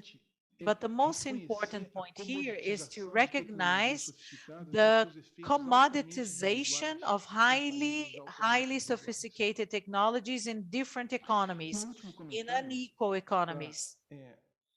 And the last remark to wrap up my presentation,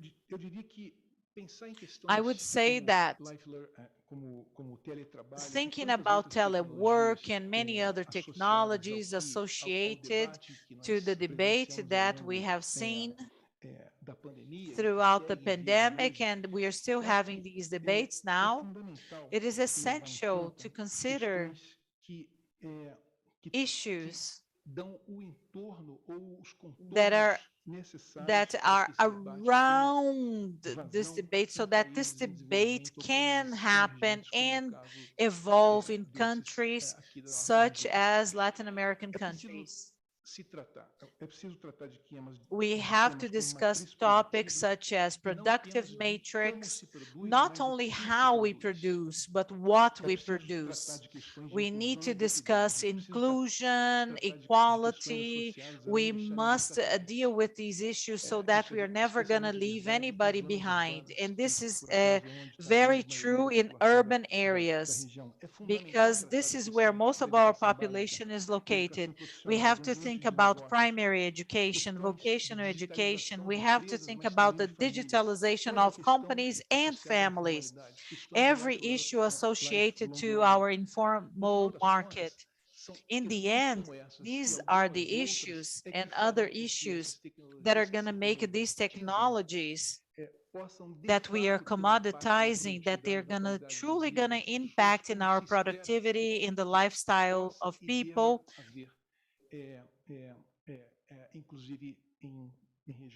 And we have to have this even in regions such as ours. And I'm going to stop here. Thank you. Thank you, Jorge, so much. What a wonderful approach. You discussed how the disparities within the use of technologies, even if they are commoditized, and so they increase the disparities for the progress from now on. I'm going to pass the floor now to Dr. Tiago Brocardo Machado. Please give your presentation. Thank you to all of you. I would like to greet my colleagues here on the panel. It's a great pleasure to be here participating in this debate.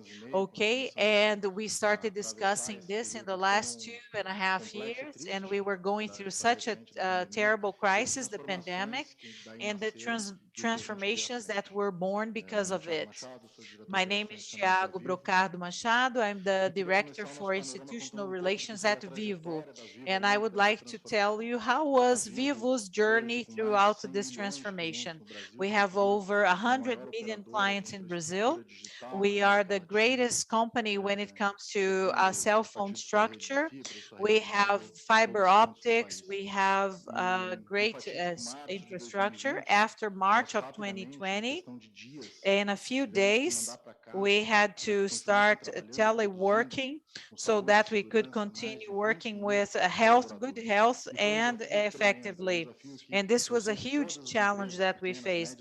I know that all of the SMEs and the large companies in Brazil, they started producing after the pandemic started. So they went from an office to telework. And this change was not only felt at work, it was felt at the healthcare sector, in the entertainment sector, in the educational sector. So we had interactions between people, and everything was happening virtually. And our work was always impacted. Companies such as Vivo, even though we already had telework policies, home office policies, there are so many names for the same concept, but this was a change in a paradigm. We had to face this. And at this moment, the companies focused on two main actions, two main axes.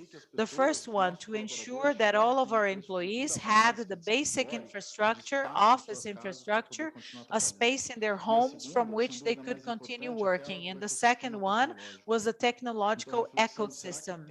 And so we started thinking, so do we have all the commodities, as Dr. Jorge mentioned? Do we have computers, smartphones, so that we can continue producing? Do we have the cooperation technologies to continue working together, video calls, remote access to systems in a safe way, in a secure way with quality, to continue producing in a digital world, okay? And there was no doubt in my mind, the most important question, do we have high quality connectivity and a speedy connectivity, because we know that it's impossible to work well doing telework without a good connection. And so the digital structure, we saw our reality as a company, the lives of our employees. We had hundreds of thousands of, tens of thousands of hundreds of thousands of workers, okay, and we were impacting the lives of millions of people. If this pandemic had happened 20 years ago, the result of our work would have been a catastrophic, I'm sure of that. And this only happened because Brazil had the capacity to do that, and other countries as well. So the telecommunications sector was tested in a few weeks. So the internet connectivity in Brazil grew a lot in a few days. The stress test was not expected, and it was only possible, and it only offered a good response because Vivo and other telecommunications companies, they continued investing. And the last few years, Vivo uh, invested a lot. We invested over 8 billion years, 8 billion reais. The people connected to one another, connected to their work, connected to work, to family, and to all of the public services. But this reflection, I think that it brings to surface a problem that is even stronger, which is that we put on the first page, in the first plan, the importance and essentiality of communication service. And in this sense, Brazil and other countries should develop public policies that reinforce the need of fostering the advancement in infrastructure in our country, especially with continental countries such as Brazil and others, the need of reaching faraway places and connect to those who are not connected yet. But undoubtedly, this is structure that allowed Brazil to continue producing, is this structure that allowed Brazil to continue working and producing during the pandemic with the construction of a digital environment that is actually functional and it's future proof, because these changes are not going to end with the pandemic. We are coming out of the pandemic, and these changes have come to stay. I see that many other companies already adopt policies of telework or hybrid work, and that doesn't eliminate the needs that we have as human beings of being in contact or being present. So I'm very happy that we are able to have this hybrid session here. This live session here, even though we have some people on their computers. So in addition to this importance of putting telecommunication in the middle of this discussion so that we can build this digital environment that allow us to be even more competitive and more innovative so that we can attract more investments to the country, new investments and new factories. I'd also like to highlight the importance that we put the citizens or the people in the center of these digital public policies, which means that we need to get ready so that we're really competitive in the future and that the worker of the future, who is probably a student today, they master those which are the essential competencies of the future. The future is geared by by actions that are based on data and perception. And in this sense, we're very proud of the work that we do within the Telefonica Foundation, which acts in an autonomous fashion, but really aligned with this idea of constructing a digital economy in Brazil that is competitive. Based on our report from last year, we have 2.7 million people who have taken advantage of our programs, and they concentrate mostly on allowing for public policies to amplify capacity building, for example, in data science. So we're able to bring to these students who are in high school, who are going to be the professionals of the future, who have to act in a competitive world. In the digital world of the future, the competencies that they need have to be built today. They need in the future need to be built today. I'd also like to thank once again for the opportunity of participating in this panel, but first I'd like to leave a reflection. It's important that we have public policies and that public policies put digital transformation in the center of our transformation, but that we also put people in the center, that we can invest in the country as a society, the public and the private society, the capacity building, in the building of the capacity of innovations of these professionals for their welfare and their health. Thank you.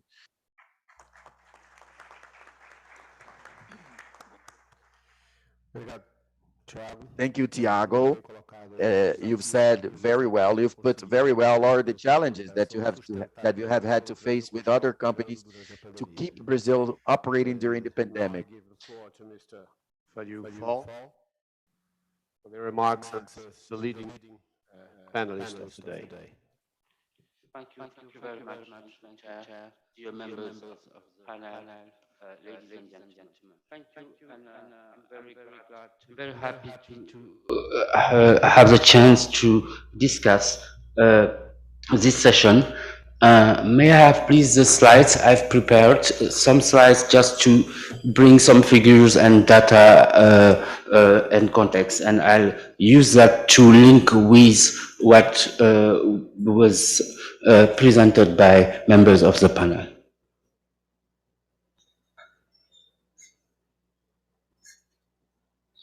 Okay.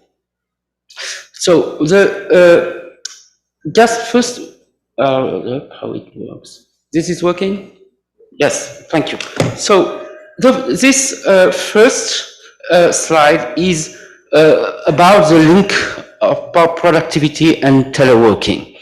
And what we conjecture is that there is a kind of hump-shaped link with an optimal point. So you can increase teleworking up to some point, and above that point you have decreasing returns. So and this is what we start to see, and some papers in the literature start to show that there is an optimal use of teleworking in terms of productivity.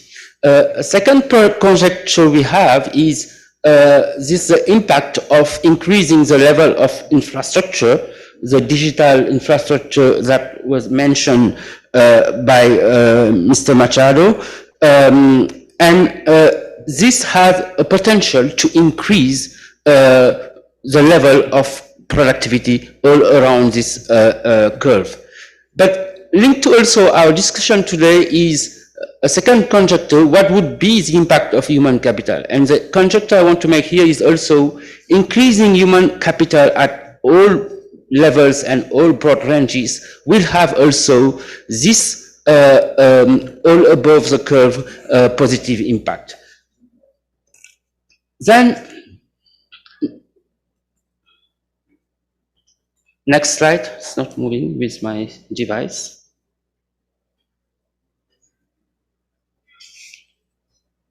Next slide, please. Yes. So now, what has happened with this pandemic? As you can see in the first panel, the adoption of teleworking has increased across all types of activities. Even in construction, you have a doubling of, or more than doubling of teleworking adoption during the first wave of the crisis compared to before the crisis. And that you can see in all sectors and in knowledge-intensive services which are more prone to teleworking, this has increased. And also in the panel B, you can see also the percentage of employed person in teleworking activities, and it has increased for all types of activities. So, next slide, please.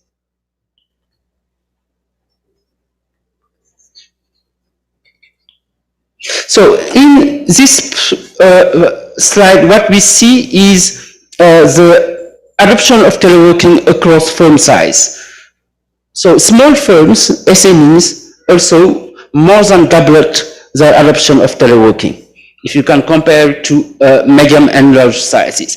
It's true, medium and large sizes, large firm sizes have adopted teleworking more than the SMEs, but it's important to see that even for SMEs, they made the effort. And we'll come back to the conditions that that can help that. Next slide, please. So, in this slide, we want to show, and this work was done before the crisis by my colleagues at the OECD, SORB and AL, and it's part of the work of the GFP. And what they show here is what is the impact of improving some key input or environment factors to improve digital adoption and productivity. And you see that the second bar, upgrading skills, has the highest impact to increase, on average, productivity in the countries. And it has an impact which is even higher than slightly higher than when you increase the use of high-speed broadband. So which says human capital is a key element on this technology adoption and productivity. Next slide, please. And we went through this feasibility of teleworking, and I think here we see this is the share of workers with jobs that are telework compatible, okay? And some countries, more advanced countries, have more jobs that are prone to teleworking compared to emerging and developing countries. And you see that this is also I think this is linked to the inequality effect that Mr. Alfonso Alvaro Urena was mentioning of the impact of the crisis when you have this structure of the economy. Next slide, please.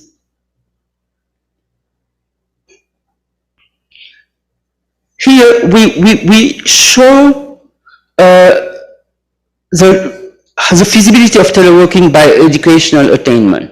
And here also you will see that people with above tertiary level of education has the percentage of workers with tertiary level education that are teleworking compatible, those very long sentences, is higher than people with below tertiary level.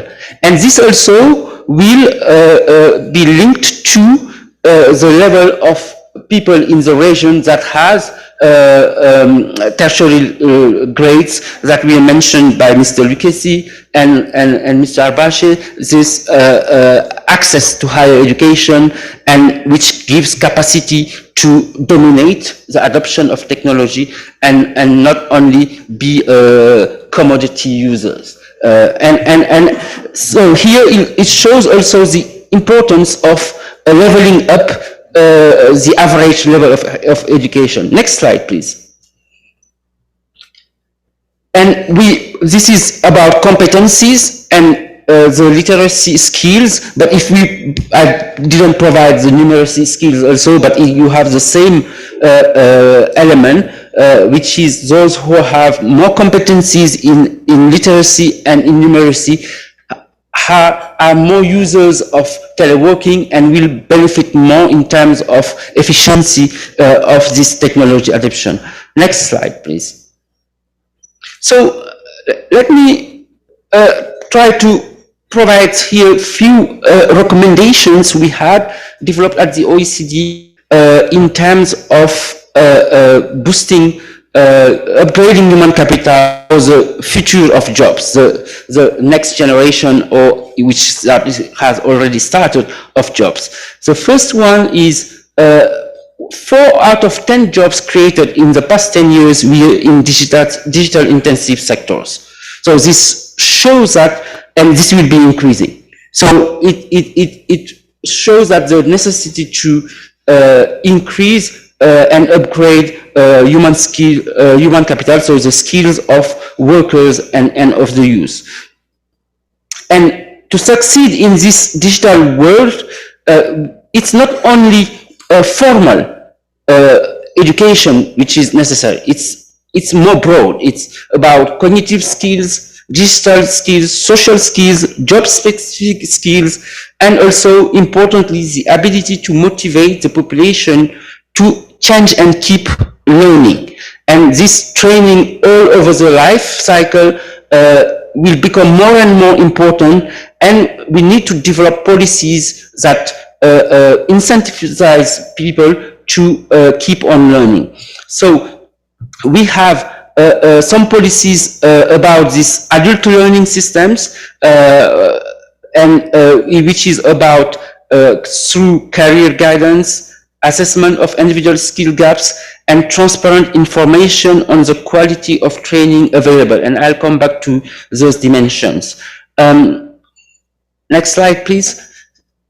All other dimensions are linked to developing digital tools to assist reskilling and upskilling. And there, these digital tools are becoming a solution to a problem, because we have now more and more distance learning, and the pandemic was a test as shown, but now also we can sit here and access to a full diploma in Europe or in the US and take all classes.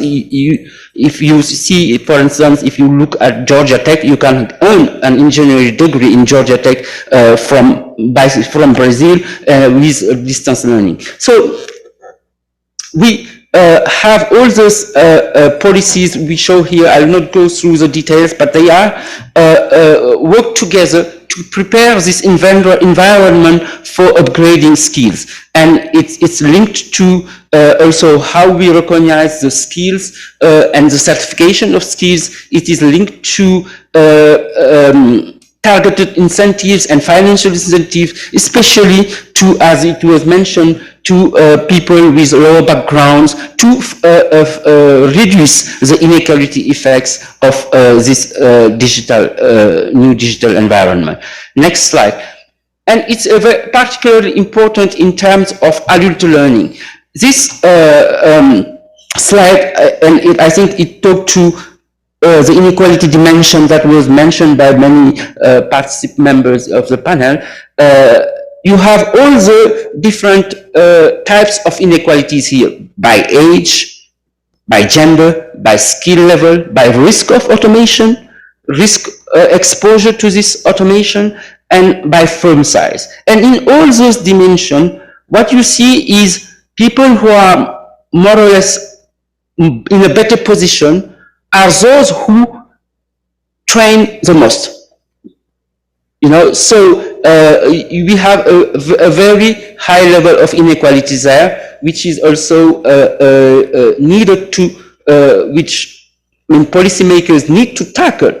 Those who are here most exposed, and to push them to in this adult learning. And we have this action plans, which also was developed for Latin American countries by the OECD for action to take to increase this adult learning. I will not go through all of them, but we know that there is a need to offer an integrated approach to training, particularly to vulnerable groups. The channels should be diversified. I was mentioning quality assurance and certification is important, because certification, it gives people an asset that they can show when they need to be mobile in terms of job occupations. So, and also, and which is very important to develop in the region, is to streamline the governance of adult learning and associated funding. There are many barriers there, and a huge heterogeneity, and there is an important element here where there is a need to streamline the governance of those adult learning systems. Next slide, please. Here, it was discussed also the informality impact and the role of SMEs. And here we did these incentives for SMEs to invest in skills, lessons from European good practices. Because also in Europe we have many SMEs. If you look at a country like Italy, SMEs are much larger, are much numerous than big firms, large firms. So there are many policies there to develop skills in SMEs. And so here we go through the different policies that are successful in those different countries, and which provides a book where you can pick policies that fit to your countries to develop skills in SMEs. First, the financial measures, the financial dimension. There we have vouchers policies like in Germany that are working quite well. We have subsidized schemes and support services for training in Finland, for instance. If in terms of lowering the cost of reskilling, there are also non-financial measures which are important. And here we have examples like learning at the workplace in France. Next slide, please. Next slide, please. Oh, next slide. You're behind me. Yes, we have also support measures to build SMEs capacity and learning culture. And there are different things that are important. I will mention one, which is this diagnostics tools for skills anticipation and analysis. This is a kind of tool where you push SMEs to grow through some specialized structure, be public or private, so that will make a diagnostic of the skills capacity of the SMEs and the skills needs. And so you can develop a tailored action plan to increase the skills of the company. Then next slide. Support measures to promote cooperation among companies and public sector and education. And I think here also it's about these learning networks you put in place between different types of institutions to promote learning and adult training. Next slide, and the last slide, you can go to the last slide with further readings. And I think those elements are linked to what the members of the panel mentioned. We had the inequality dimension, which was prominent in Mr. Alfaro Urena talk. We have the informality dimension in Mr. Abache, we have the education in Mr. Lucchesi, and we have in Mr. Abache also we have this commoditization and who benefits more in developing technologies and adopting technologies. And I think all those are linked to the ecosystem you put in place, which bring together education, infrastructure, business environment to promote productivity and technology adoption. Thank you.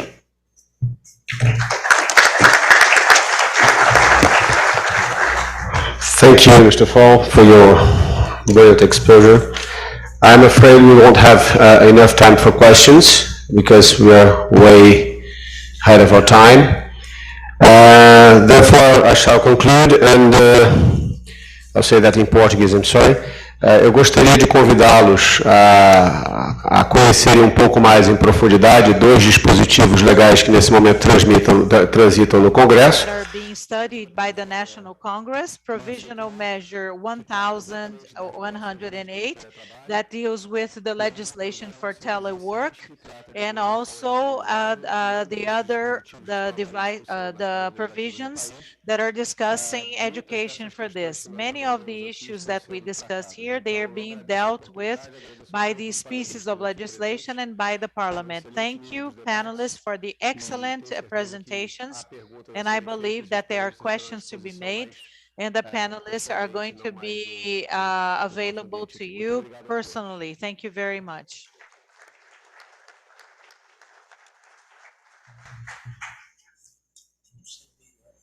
Yes, I will. Sorry, I don't have card anymore, but I'll send it to you with pleasure. Ladies and gentlemen, let me thank our distinguished speakers, lead discussants, as well as our chair for this insightful panel. Moving on to our second and final panel, I will ask that you wait a few minutes while we make the transition.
Ladies and gentlemen, if you could please take your seats. The second panel is going to start right now.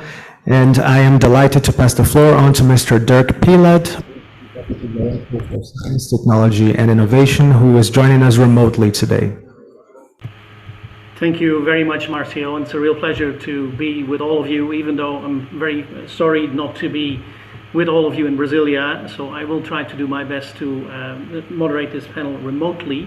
It is about boosting green and digital startup innovation. Now, I think this is an interesting topic because I think we all know that startups can really play an important role in driving innovation.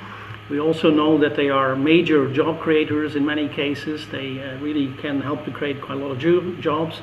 And also they can sometimes, I think in the context of the discussion we're having at now, we can also really look at startups to create new products and services, which is of course what we will need in this green transition.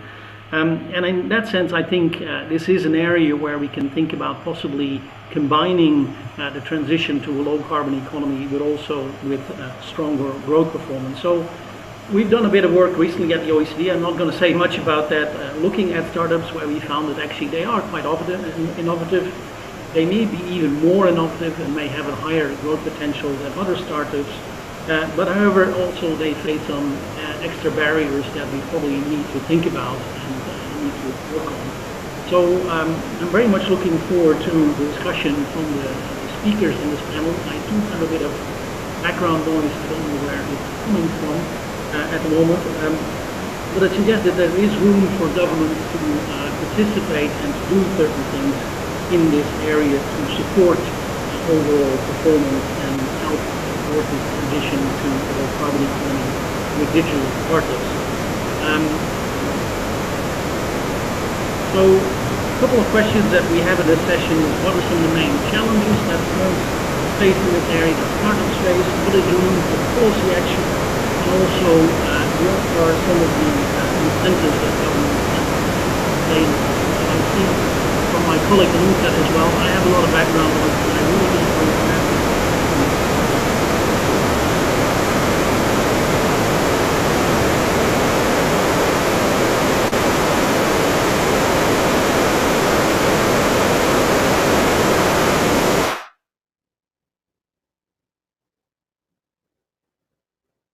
Can we try once more? This is better.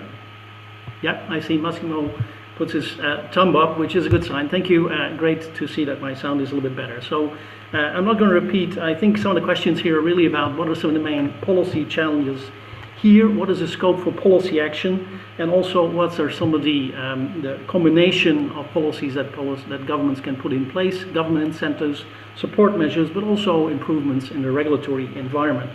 So we have a great panel here of three speakers and then a lead discussant. So the first speaker is Massimo Maloney from UNCTAD, who is where he is deals with investment policies. He's a senior investment policy expert. He will talk a little bit about the work that he has done and with his team on Born Green via digital MSMEs, which was developed for the Italian G20 presidency. We will hear from him in a second. After that, we will have two secretaries from the Brazilian government, Jose Gustavo Sampaio Gentillo, who is the Secretary of Innovation and Entrepreneurship of Brazil's Ministry of Science, Technology and Innovation, and then from Bruno Portela, who is the Secretary of Innovation and Small and Medium-Sized Enterprises at the Ministry of Economy. And we'll end then with the lead discussants, who is Paulo Kupin Andonadi, who is the Deputy Innovation Manager for Brazil's Micro and Small Business Support Service, Brian. So let me move immediately to Massimo. Again, my sound is getting worse again, and I hope that everybody can stick to about 10 minutes so we have a little bit of time perhaps for discussion. So Massimo, the floor is yours, please. Thank you very much, Dick. I hope you can all hear me fine. I'm sorry I am also not there with you. I have to apologize. I'm in Geneva, but I wish you all good morning. And I thank the Brazilian government for hosting us, as well as the OECD for inviting me to present the G20 work in the area of the promotion of green and digital SMEs. Let me share my screen with you. I hope we won't have technical difficulties here. So if you could please confirm that you see the screen properly. Very good. So what I will share with you this morning is the G20 non-binding policy toolkit for promoting born green via digital MSMEs and entrepreneurship in global supply chains. And I promise I will try to stick to the allotted time despite this long title. Apologies to the interpreters, I will not repeat this title again. But jokes aside, UNCTAD was honored to lead the substantive backstopping.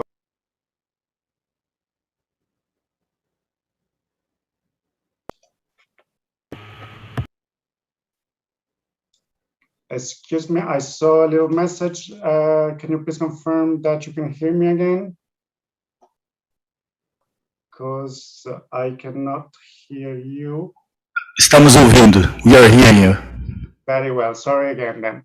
So I was saying that the toolkit was prepared for the Italian presidency of the G20 in 2021 by a number of organizations, which included the OECD, UNCTAD, of course, but also the World Bank, the WTO, and ITC.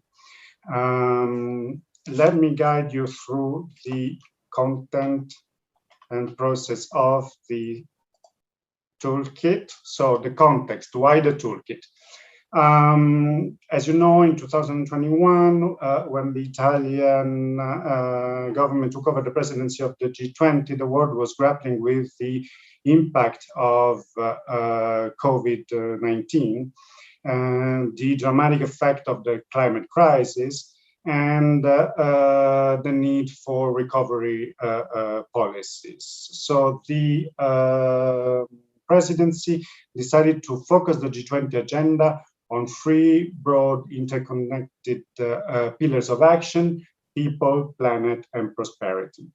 These objectives informed the work stream on trade and investment, and the task force on trade and investment was tasked, among others, to focus on those actors that could forge a jobs-intensive recovery, i.e. the entrepreneurs and the micro, small, and medium-sized enterprises. Now, as you know, MSMEs are the backbone of the global production system. They typically account for the overwhelming share of employment and GDP across the world. Among OECD countries, for instance, they account on average for approximately 99% of firms, for about 70% of jobs, and for 50 to 60% of value added. But the situation is not different in emerging markets, where 7 out of 10 formal jobs are generated by SMEs. And as we heard before in the previous panels, these numbers are much higher, of course, when informal SMEs are included. At the same time, MSME practices also exert a significant environmental impact worldwide. Now, beyond the disrupting trade and investment flows and curtailing economic growth worldwide, the outbreak of COVID-19 and the resultant lockdowns cast a heavy toll on SMEs. ITC ran a survey of 123 countries, which showed that the smaller the firm, the stronger it felt the negative impact of COVID-19. With 3 out of 5 micro and small companies strongly affected, compared to less than 50% of larger companies.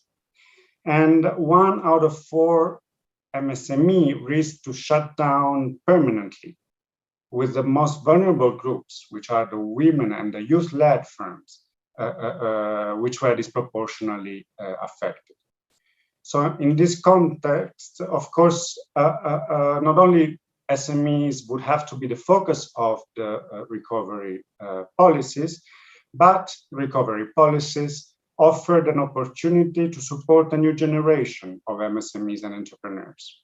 This is because the technological advancement of the new industrial revolution opens a range of opportunities which were previously inaccessible or very difficult to size for MSMEs, such as instant access to international markets, low-cost service delivery, and affordable manufacturing solutions.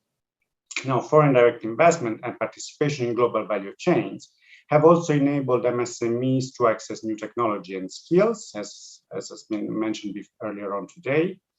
And together with the sustainability imperative, these trends have paved the way for a new class of MSMEs, startups, and entrepreneurs that can make a decisive contribution to sustainable development by embracing the transition to a low-carbon economy. In this context, UNCTAD, together with the OECD and the other international organizations supporting the G20 presidency, proposed green and digital as the 2 policy entry points and put forward a conceptual framework for reshaping a new generation of entrepreneurship and MSME policies. So what does Born Green by a Digital mean? It refers to those entrepreneurs and MSMEs that invest and trade in green products and services, and that integrate good environmental, social, and corporate governance practices into their business model. It encompasses not only those entrepreneurs and MSMEs that do so from the outset, which we call Born Green, but also the traditional ones, the ones that successfully adapted their traditional business models and production techniques by utilizing modern technologies to produce environmentally neutral or positive goods and services for the domestic and international markets. Now, of course, the transition to green and digital means that MSMEs and entrepreneurs have to address not only the whole range of traditional challenges, which include access to finance, access to basic technology and innovation systems, to value chains and markets, etc. But it also requires tackling a range of specific new challenges related to the greening of the production processes, the access and use of more sophisticated digital technologies, potentially costly innovation transition, access to online marketplaces, as well as navigating with the myriad of different standards and regulations for the production and trading of green products and services. And finally, there are also challenges concerning accessing specific environmental expertise and skills, and passing the skills on to the labor force.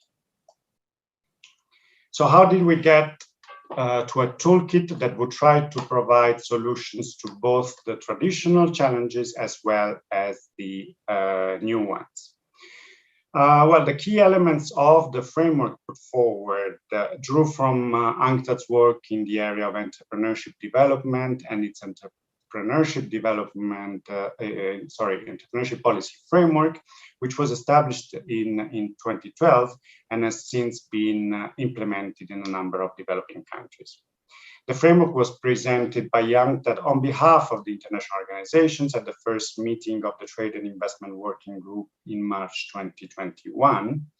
And at that meeting and in the following months, G20 members shared their policy experience, their practices, and initiatives relevant for each area of the framework. UNCTAD then compiled their inputs into a policy compendium, a very rich policy compendium, and assisted the G20 presidency in extracting those policy practices, initiatives, and lessons learned, which could be usefully translated into a coherent policy toolkit that would specifically foster the green and digital transition of entrepreneurs and MSMEs.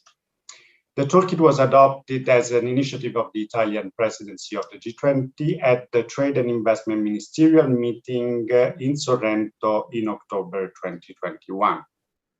So let's get to the elements of the toolkit. I will not go into the details because the toolkit is publicly available, but let me touch on the key aspects and the key pillars.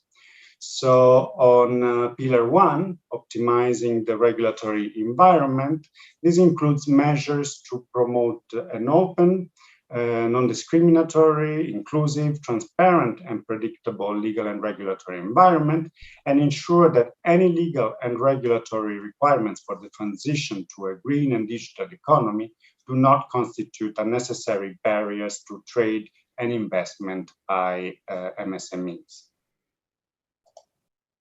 The second pillar, enhancing entrepreneurship education and skills development, includes measures as well as tools to equip MSMEs and entrepreneurs with the skills needed to promote sustainable production models and business practices. And I hope that this presentation will be available to you for reference so that I don't go through all the elements.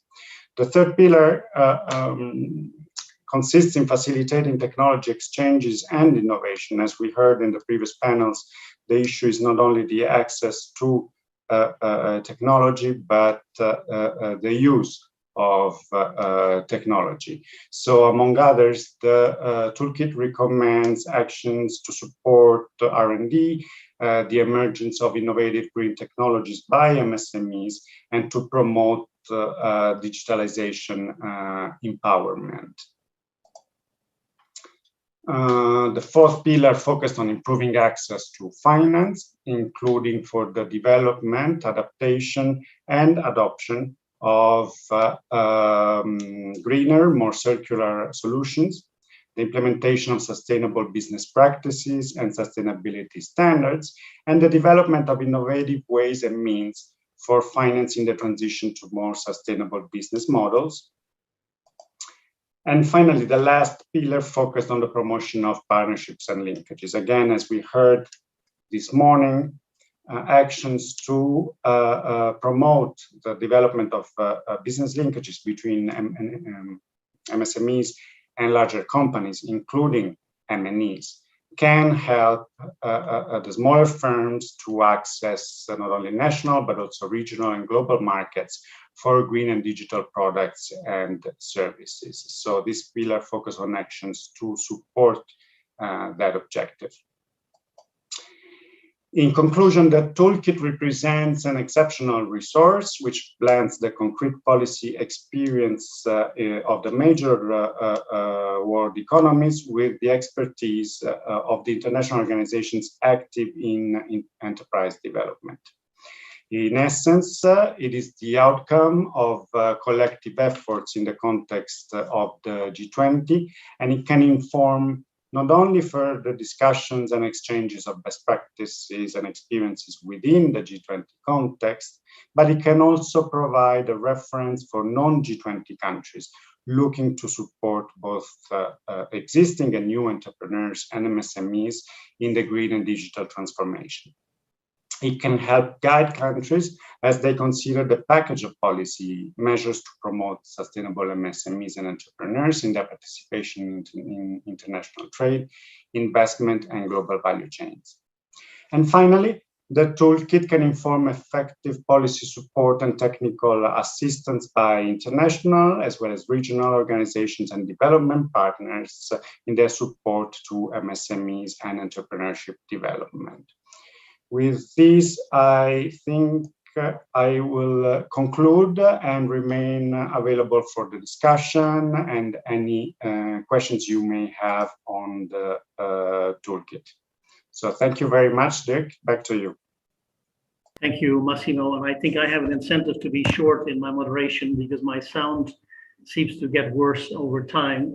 So thank you very much. I just wanted to say that I think all of this is being recorded and will be available on the website. So basically your presentation should be there as well for people who want to look at it a little bit more.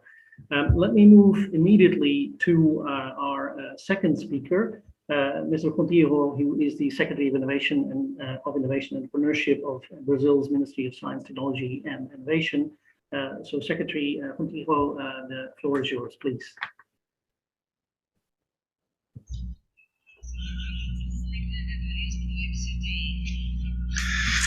Bom dia a todos, bom dia, boa tarde Dirk, boa tarde meu amigo Bruno, Paulo.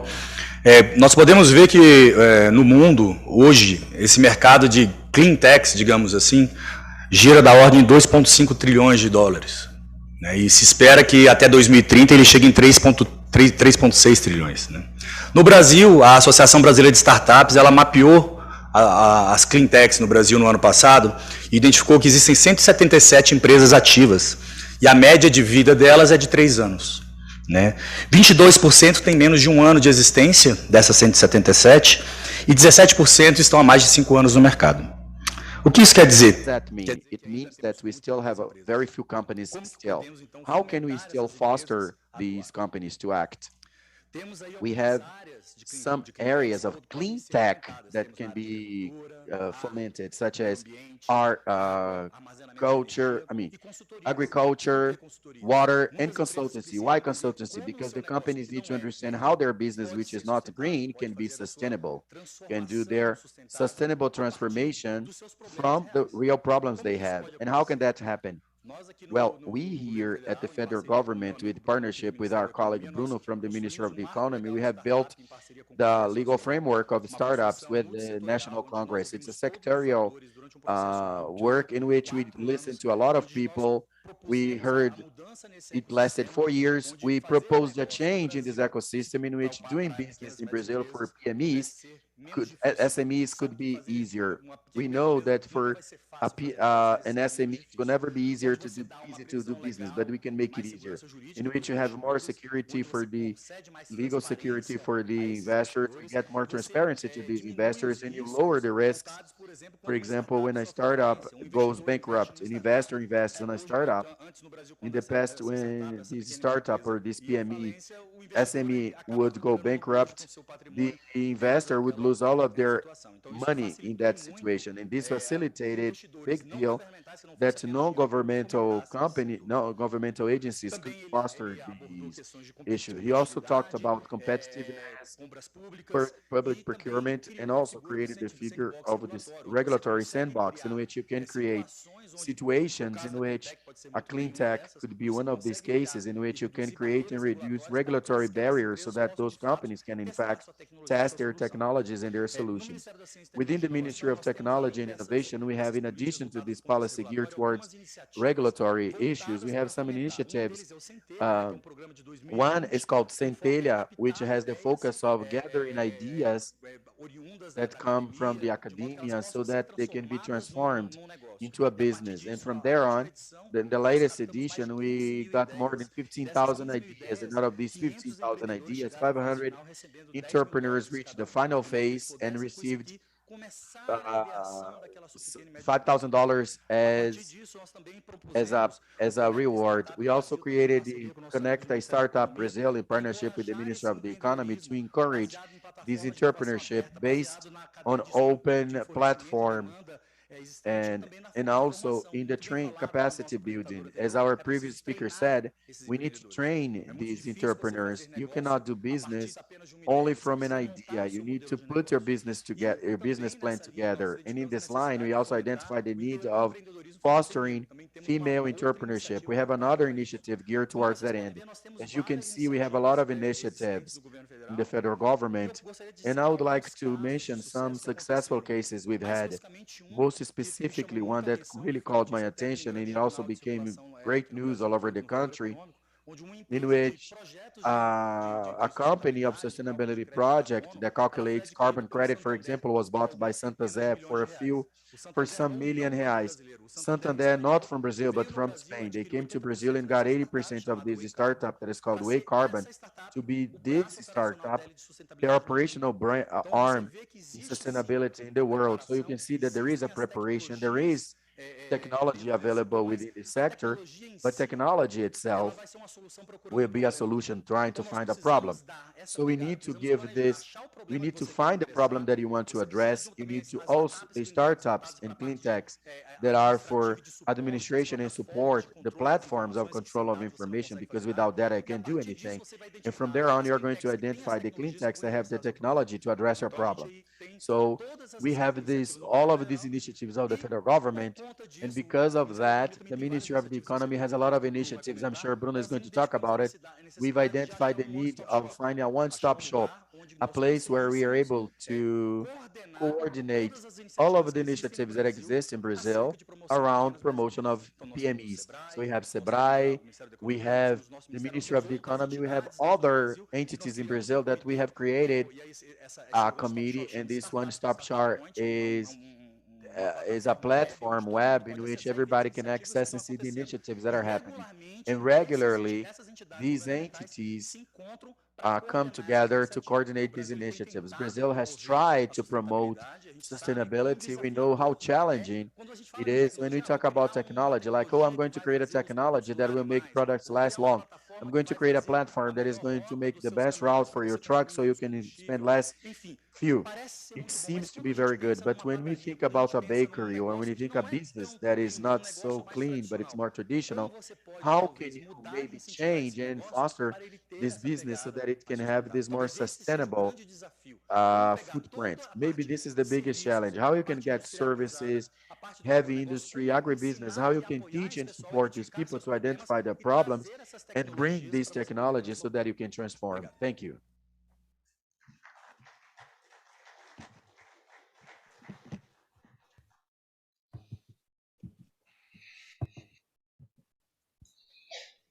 I was told to wait a few seconds before I started talking, but thank you very much, Secretary Montijo. Very, very interesting to hear what Brazil is doing in this area, at least what your ministry is doing in this area. We'll hear in a second from the Ministry of Economy as well. I also think what was interesting to hear from our previous speaker is the link to, well, what is new, what is special, what is extra to some extent when you go to green startups and green digital startups, because there's lots of other issues that come into the picture then as well. And I think what we found in some of our works, we seem to find actually that green startups were actually doing quite well. We're attracting quite a lot of venture capital. We're sometimes moving into this space, but sometimes had more difficulty than others in growing and really sort of attracting a lot of the more larger sums of money in terms of particularly going public. So in terms of scaling, that seemed to be an issue that we found a difficult one still for many countries in the work that we were doing. So let me move to our third speaker in this panel, Bruno Portela, who is the Secretary of Innovation and Small and Medium Enterprises of the Ministry of Economy. So Mr. Portela, the floor is yours. Thank you very much. Thank you very much, Dirk. Good afternoon. Saudar os colegas expositores, Gontijo, Paulo, Máximo, das Nações Unidas. Começar explicando pouco, né, o contexto da nossa secretaria, até porque nós temos o tema. Our secretary, because we have the theme of this fourth Latin American and Caribbean Summit on Productivity.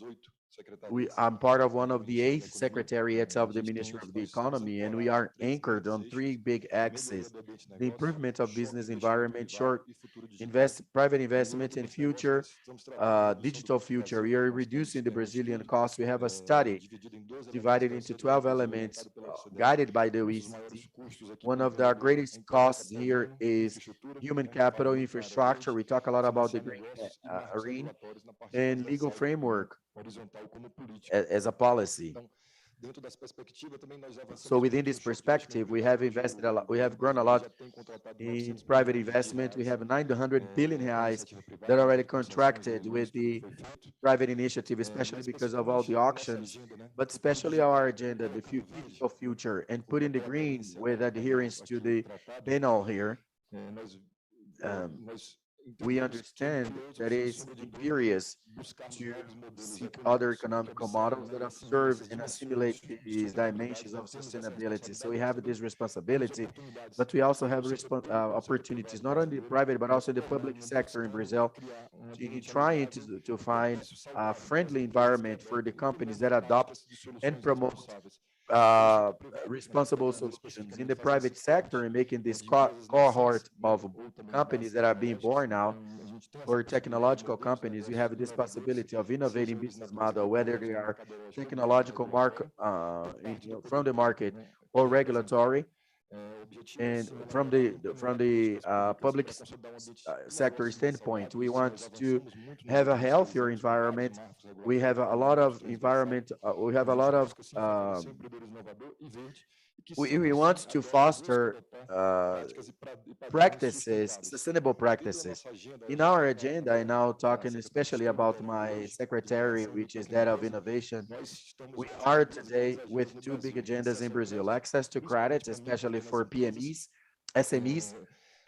We've launched the Brazilian Credit for Entrepreneurs, one of the biggest programs for credit access, tackling one of the main problems, which is to ensure about 100 billion reais or $20 billion for insurance in this sector or security in this sector, and also highlighting and bringing more lights to this issue. We have an agenda that is very positive, which is innovative entrepreneurship for women and green. We have a program that today that is called Brazil for Them, for the ladies, that really seeks to find entrepreneurs from a situation that got worse during the pandemic. and of course linked to the green cause in this context of social impact and environmental impact. Also, we will have the National Strategy of Impact, a strategy of business, a program that was elaborated to foster, to improve the offer, public and private, especially in a more patient capital. We need more patients from the market to entrepreneurships that have environmental impact. And now getting a hook of synergy and communication and link with the OECD, Brazil is in total synergy with the OECD, especially in their norms. It's important norms of OECD about business. Brazil is always a signatory, and we always put our PMEs and this green sustainable footprint. We support also in normative, so it's important to have this acknowledgement via legal instruments of PMEs, especially the startups for the digital transformation of the economy and the sustainable development, undoubtedly. So we see a huge demand for adoption of standards and criteria. And as in Brazil, important data, Brazil in Latin America was the country that sought the most ESG on the internet, almost increasing by threefold. It's the country that most sought this theme, and this theme has become relevant in Brazil. So in this sense, we see a great opportunity for startups and these entrepreneurships. The green entrepreneurship and green entrepreneurship can grow, and they can offer solutions from open solutions in innovative programs.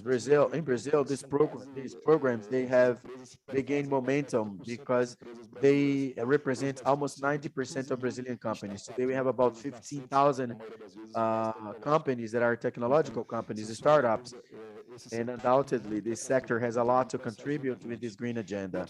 Within our secretariat, we have some actions, not only on vertical level, but also horizontal level. So we seek to calibrate this compass and always propose regulations that are healthy, that favor the business environment that is fair and favorable and healthy. We can highlight some of them here. They're very relevant, such as Inovativa Brazil is the biggest accelerator of startups in Latin America, accelerating more than 2,600 companies. We have 15,000 startups in Brazil. We need to grow, but we are growing in that number. 893 of them are spread. I mean, they are spread in almost 900 Brazilian municipalities, which represent 25% of Brazilian municipalities. In this program, we have Innovative of Impact, which seeks startups that will promote environmental and social impact. We have about 37 startups that are being serviced. The objective is to reach by 150%. As I said, in our quest of having the ESG, we have a lot of requests from the sector. So this program, Inovativa of social environmental impact, will grow a lot. We have this perspective, undoubtedly. We also have within the INPE, our Office of Patents, a priority for green patents that involve green technologies. And what are green technologies for our office? Are those that are less pollutant, that recycle their products, and they treat their residue. We have about 1,500 requests for green patents in Brazil. And the objective is the nation is the one that it deposits. That is important. The second country with the biggest number of requests is the United States with 81. So in this context of vertical policies, we are always seeking to foster the green and innovating entrepreneurs, especially for female entrepreneurship. We also work in the horizontal or cross-cutting in the regulatory framework, which is the biggest cost for Brazilian entrepreneurs. We approved the national framework of startup divided into 3 axes. First, business improvement, improving business environment in Brazil, which facilitates the opening of companies, facilitation in investment, bringing more angel investors, facilitating the partnership between the entrepreneur and the investor.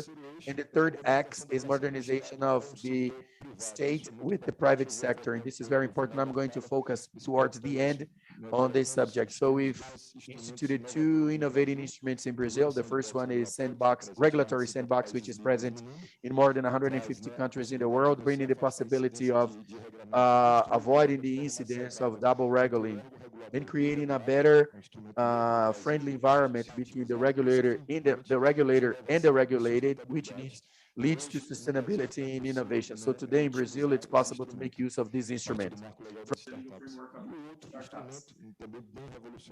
And also that is very revolutionary is the public purchases of innovation. And we have the requirement of sustainable purchases and procurement within our larger and broader public bidding law. And we have modern instruments regarding the purchase of innovations, and they're going to try to find innovations in an easier way.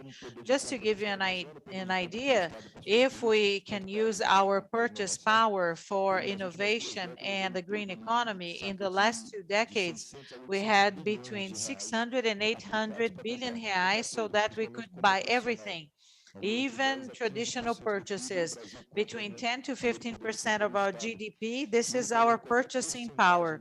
And getting any percentage of this, they can leverage and bring about large projects in the green area, 1, 2, 3, maybe 8 billion reais, or even 24 billion reais, so that we can buy innovative solutions and we can have sustainable procurement. And this is the main objective. And when we have this public procurement law, next Monday, we're going to launch the platform so that we can buy innovative things and carry out innovative procurement, so that the public manager, he can buy this in a better way. So we're going to launch this platform that is going to assist us to reach this technological procurement, innovative solutions, and everything has to be sustainable.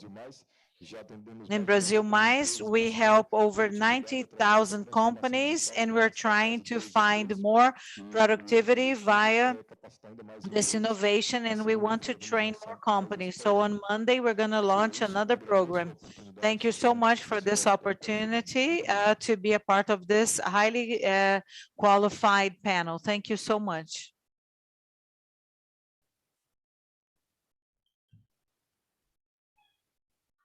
And let me wait a few seconds. Thank you very much, Secretary Portela. Very, very interesting. I think also very interesting to hear a little bit from you, more focused on the demand side to some extent. I think what we've learned, I think from a lot of work in this area as well, that is very important as well in terms of public procurement, what you mentioned in the end, but also things like standards, regulations, which are sometimes very important to try and develop the market in this area. So I think very interesting to hear about that as well. I know the screen is still a bit funny, but I think we're getting there. So we're moving to our final presenter in this session, who is the discussant.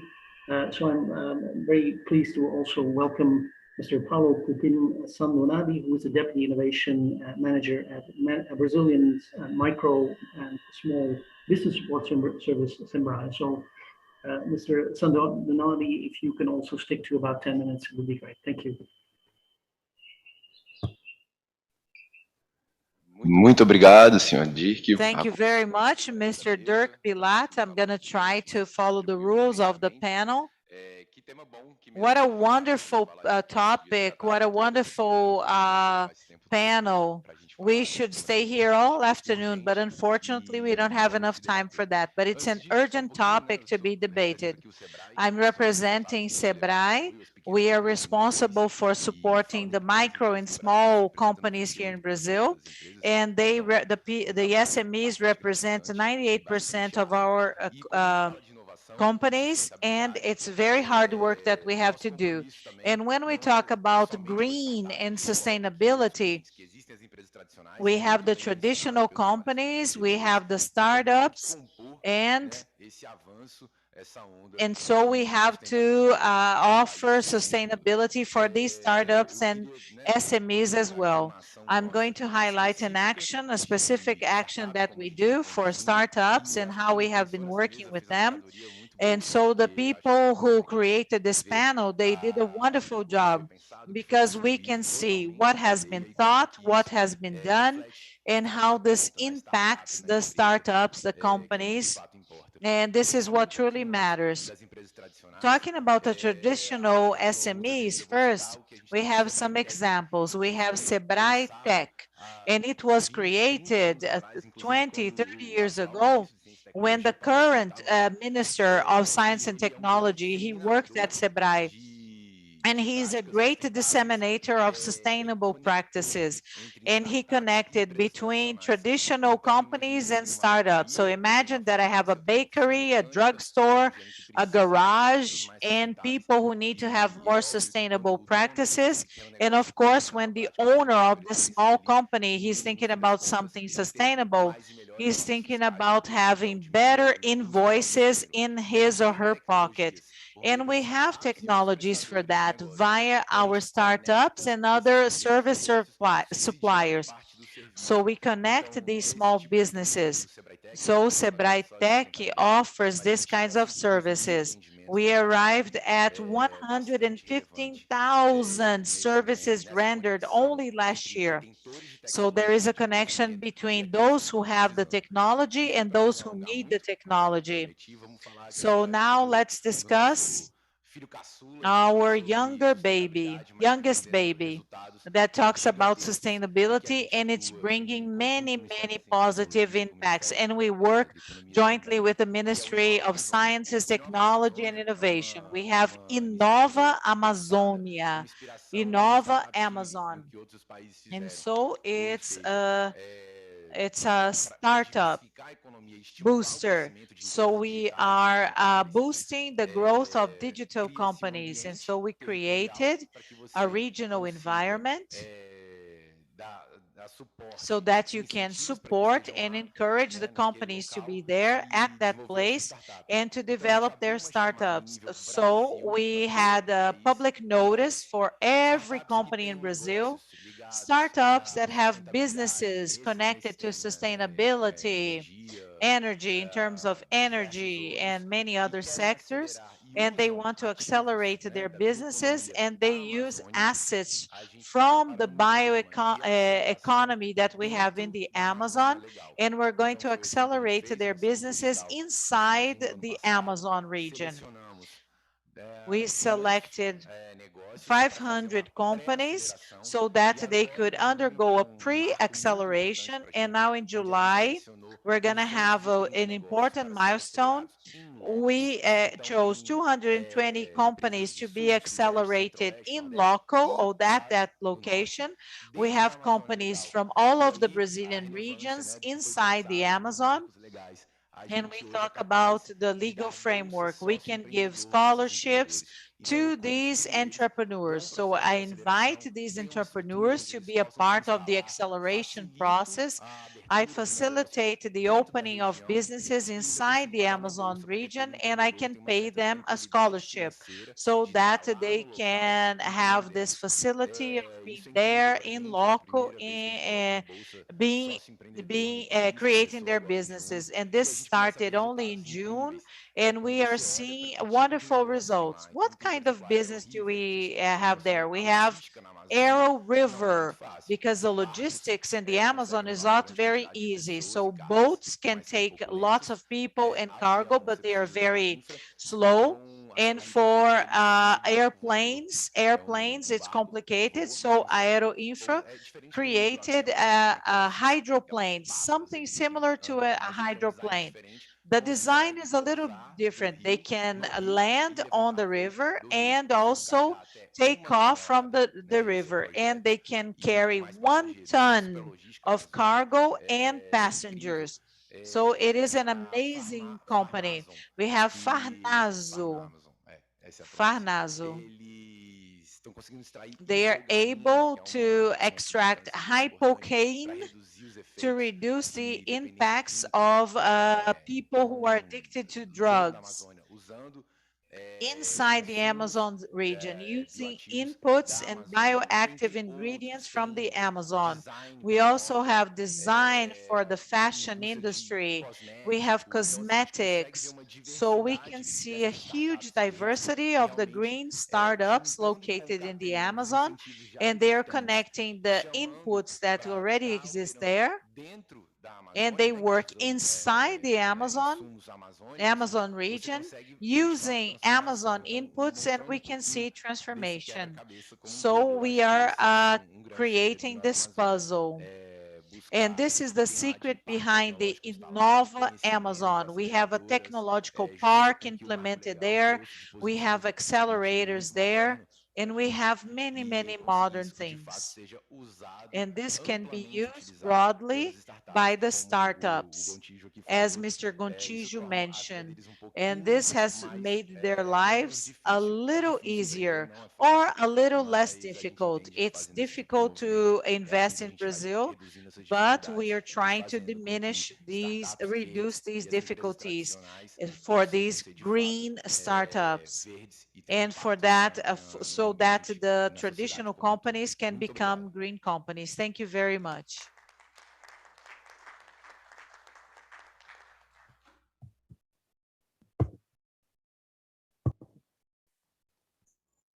Thank you very much. I'm also now seeing on my screen that I'm supposed to finish. So thank you very much. I think we've heard very interesting complementary perspectives. I think we heard quite a lot of optimism, I think, from our Brazilian speakers about the potential in this area and what it might mean for Brazil in terms of going green or going more towards sustainability, but also what it might mean for the creation of new firms, of new capabilities. And I think also we heard a lot about all the different policy initiatives that are happening in this area, which really shows quite a lot of activities. And I also think what was interesting from our last speaker to hear a little bit also about the linking of businesses and bringing businesses together with each other to do a lot of matching in this area.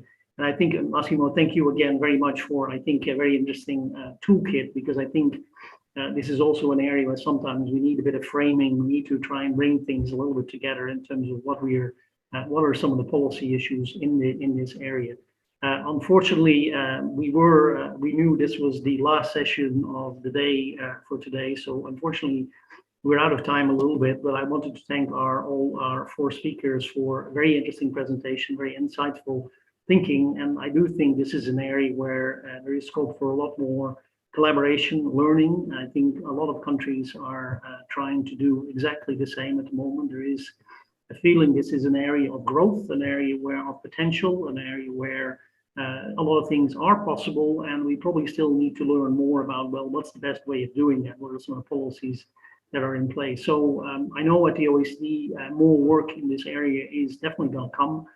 More work is possible. So we also look forward to working with countries in the Latin American region and Brazil and others to work further in this area, and also look forward to collaboration with other international organizations like UNTAC in this area as well. So thank you all. And I saw Secretary Sarkis there a second ago already, so I know he will be in the next session together with my colleague Jose Antonio Adevent. So thank you all, and apologies for not being there, but thank you very much for a very interesting session.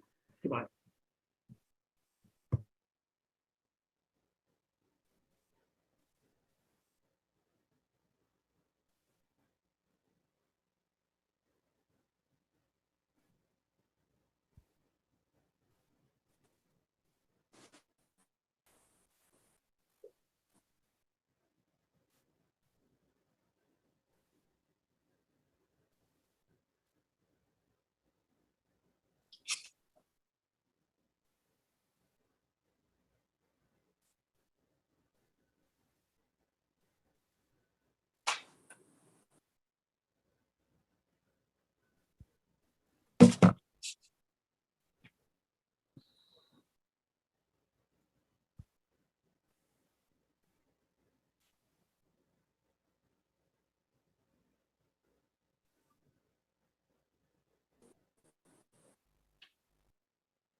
Acho que já tem.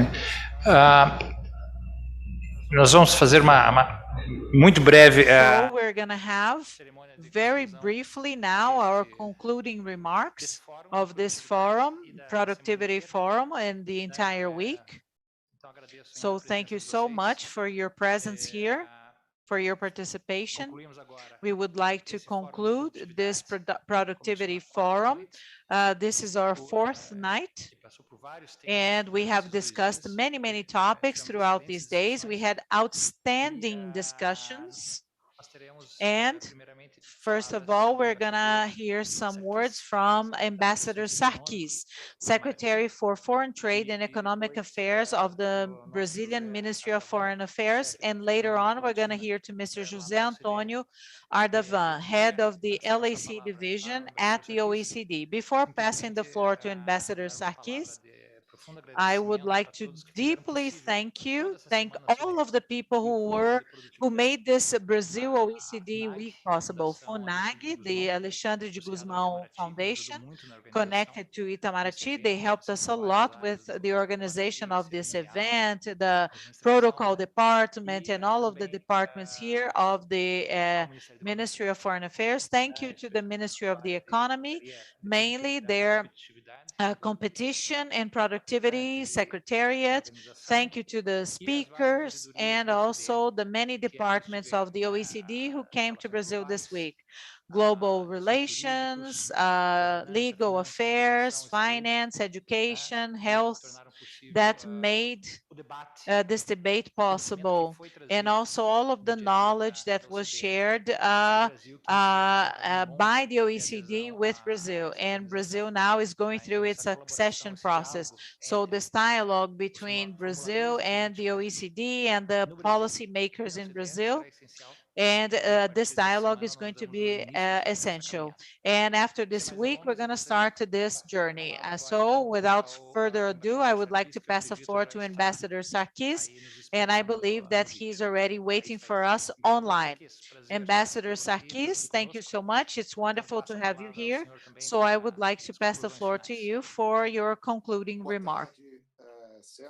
Good afternoon, Celso. Good afternoon.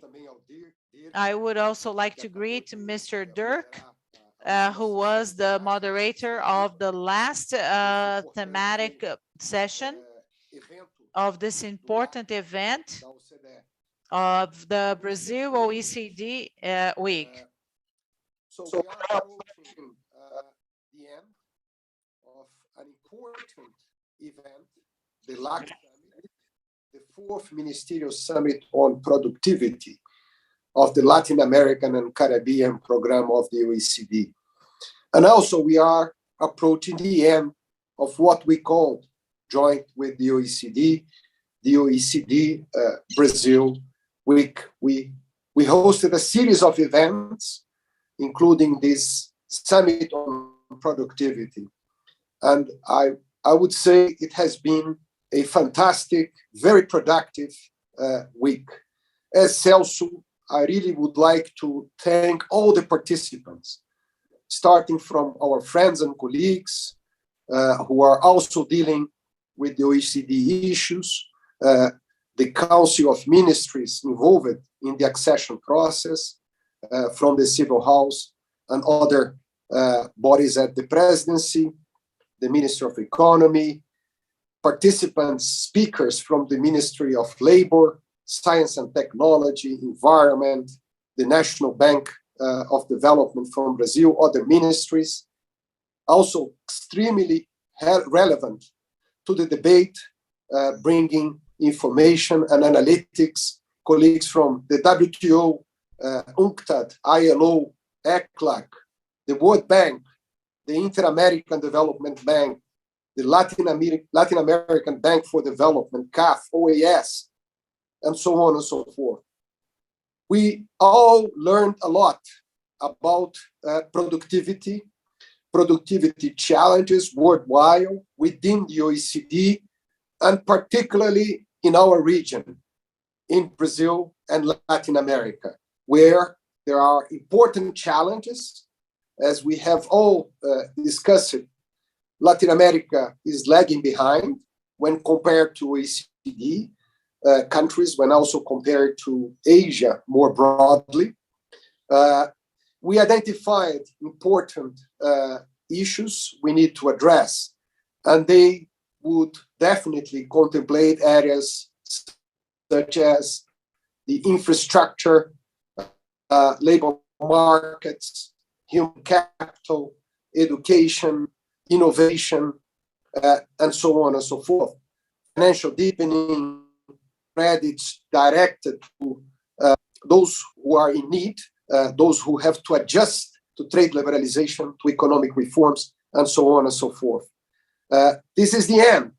My intention, as I said, is really to thank all the participants. Special thanks here also to colleagues from the region, ministries, vice ministries, senior officials from different countries in Latin America, including ambassadors, diplomats from the diplomatic community in Brasilia. A special thank to Secretary General of the OECD, Matthias Cormann, José Antonio. I conveyed that to you during his official visit to Brazil. We managed to discuss prospective topics relating Brazil-OECD relations, the accession process of Brazil, with his teams of directors, of economists, specialists, as Celso said, from different areas of the organization, including the director of the Development Center, a body of the OECD with which Brazil has relations, have been a member since '94, and from different areas of the organization in which we have been participating as observers, as participants of different committees. So I'm very thankful to the visit of directors and senior figures from officials from the global relations, the legal department, the economics department, trade, finance and enterprise, and so on and so forth.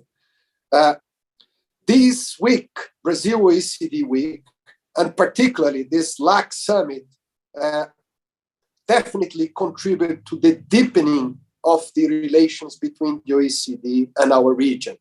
A region that includes countries that are already members of the OECD, countries that are in accession of the OECD, countries that are members of different programs of work of the OECD, such as the Development Center, and also countries that are becoming more and more partners of this organization.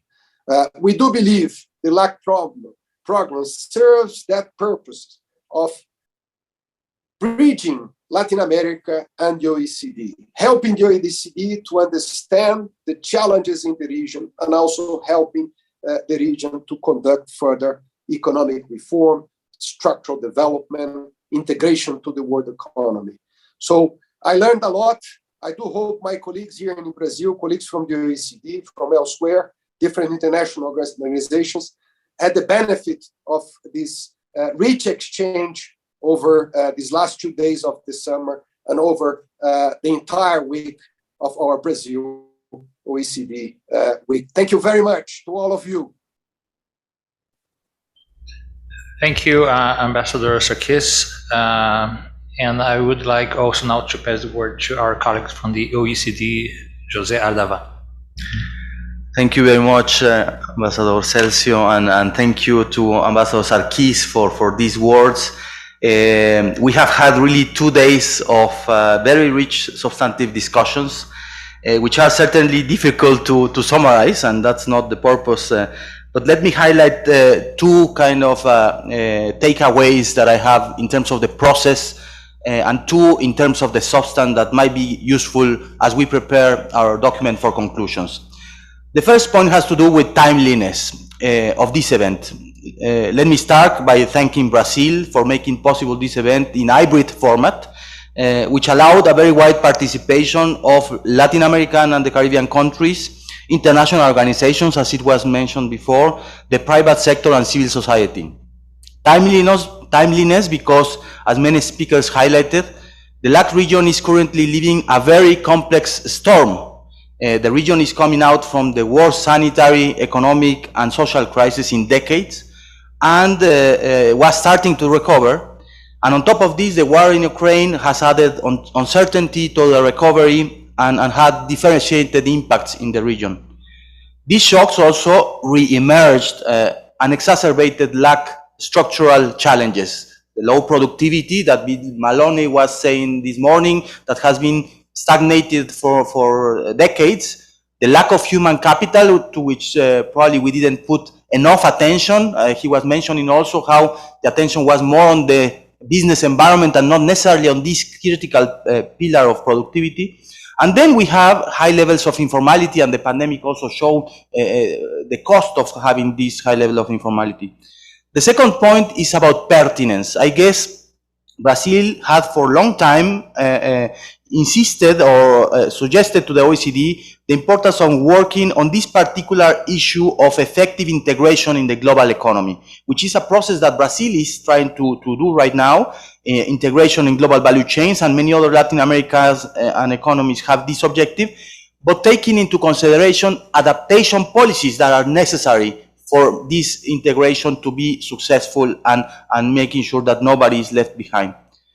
The context, therefore, invited us to discuss how that integration could be a lever to increase productivity, but can be human-centered and contributing to sustainability, which is a critical consideration of policy that all of our countries need to have in mind in current times. So let me mention the three issues, these three issues briefly. The first is integration in the global economy. In the complex international context that has, as we said, disrupted international trade, this doesn't change the basic principle that trade is one of the most important avenues for economic development. And as WTO Deputy Director Anabel Gonzalez said, participating in global value chains remains Latin America's best bet. Indeed, the region is weakly integrated in GVCs, and inter-regional value chains are particularly weak. Integrating GVCs can be a critical tool for countries' growth, but the region has to diversify from its dependencies on commodities and proactively connect to the international trade, taking into consideration three C's that were mentioned here: connectivity, competition, and climbing up in the value chains. However, an important policy consideration as countries integrate to the global economy are adaptation policies to facilitate relocation of firms and that all firms reap the benefits of trade. This is particularly relevant for SMEs, and it was mentioned that they represented a very little share of exports, while they have more than 50% of jobs usually in our countries and more than 90% of the enterprises. The second point is this issue of human-centered, and I really like the fact that we put this at the center of this discussion. As Minister Carlos Oliveira mentioned, investing in people is crucial to deal with the challenges in the 21st century. Improving the use of skills, which is very low in Latin American firms, investing in people through lifelong learning and vocational training, and facilitating a better skills match with the needs of the economy are critical policy considerations in this field. Collaboration between private sector, governments, and educational and training institutions is critical. It was mentioned as well the importance of supporting improvements in firm management and unlocking the productivity gains that women and cultural and intergenerational diversity can bring to firms. But informality is also a critical piece of the puzzle in the LAC context. It was not the focus of this ministerial, but the pandemic, as I mentioned, highlighted the cost of informality and gave many governments in the region the capacity to reach them and have them registered. This is an asset that we should take advantage to integrate them into the formal economy through ad hoc training opportunities, reducing the cost of formality and increasing the benefits of formality.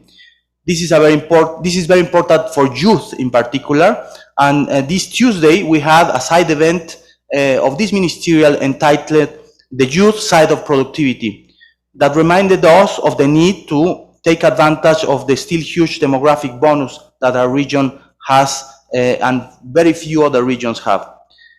And the third and last point is this issue of taking advantage of the green and digital transitions. In the previous ministerial on productivity in Bogota in 2019, we already addressed the importance of leveraging the digital transformation. This is an issue that we should permanently keep in our agenda, and we have kept in this agenda. We have had the opportunity to discuss how green and digital startups can contribute with that element that Bill Maloney was saying of the contribution of new entrants to productivity growth. I should highlight and thank the ILO as well, which organized a side event also early in this week on the report on productivity, and which highlights the challenges and opportunities of the digital transition. At the same time, many speakers insisted on the unique comparative advantage of Latin America and the Caribbean region on natural resources, renewable energy, and bioeconomy potential. This gives the region an opportunity for a green industrialization, as somebody put it in the discussions. So, well, we are really delighted to have hosted this Fourth Ministerial on Productivity alongside Brazil. We will prepare and send a document containing 3 elements. First, the key conclusions from panels and ministerial roundtables.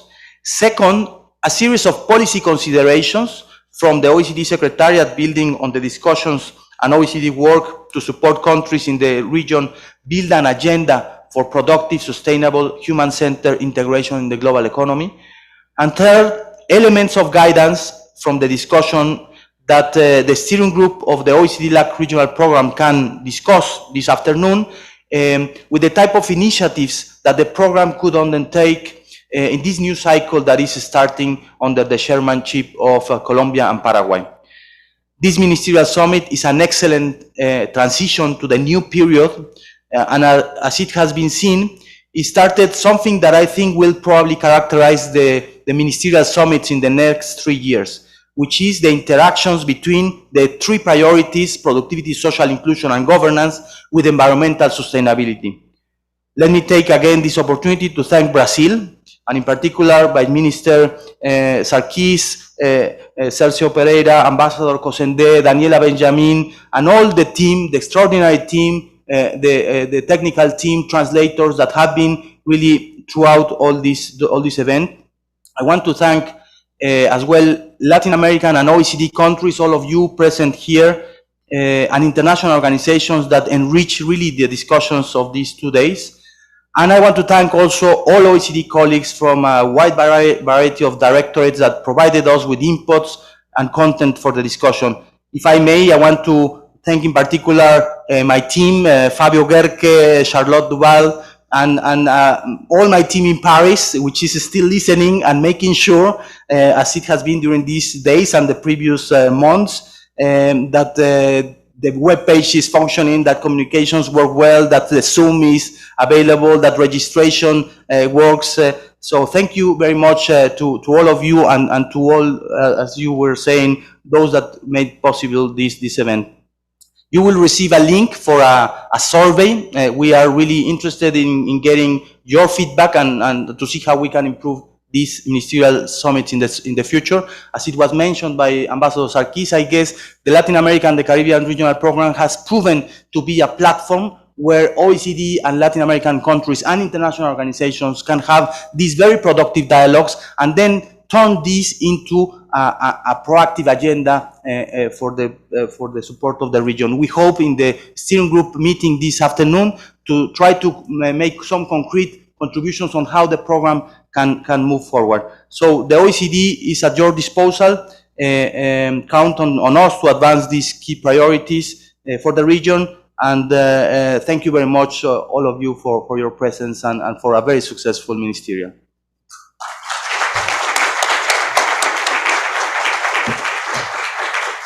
Obrigado, José.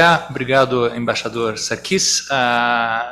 Creio que almoço será servido ali na sala, na antessala. E com isso declaro encerrada a sessão e essa semana session of closed, and thank OECD for this week in Brazil.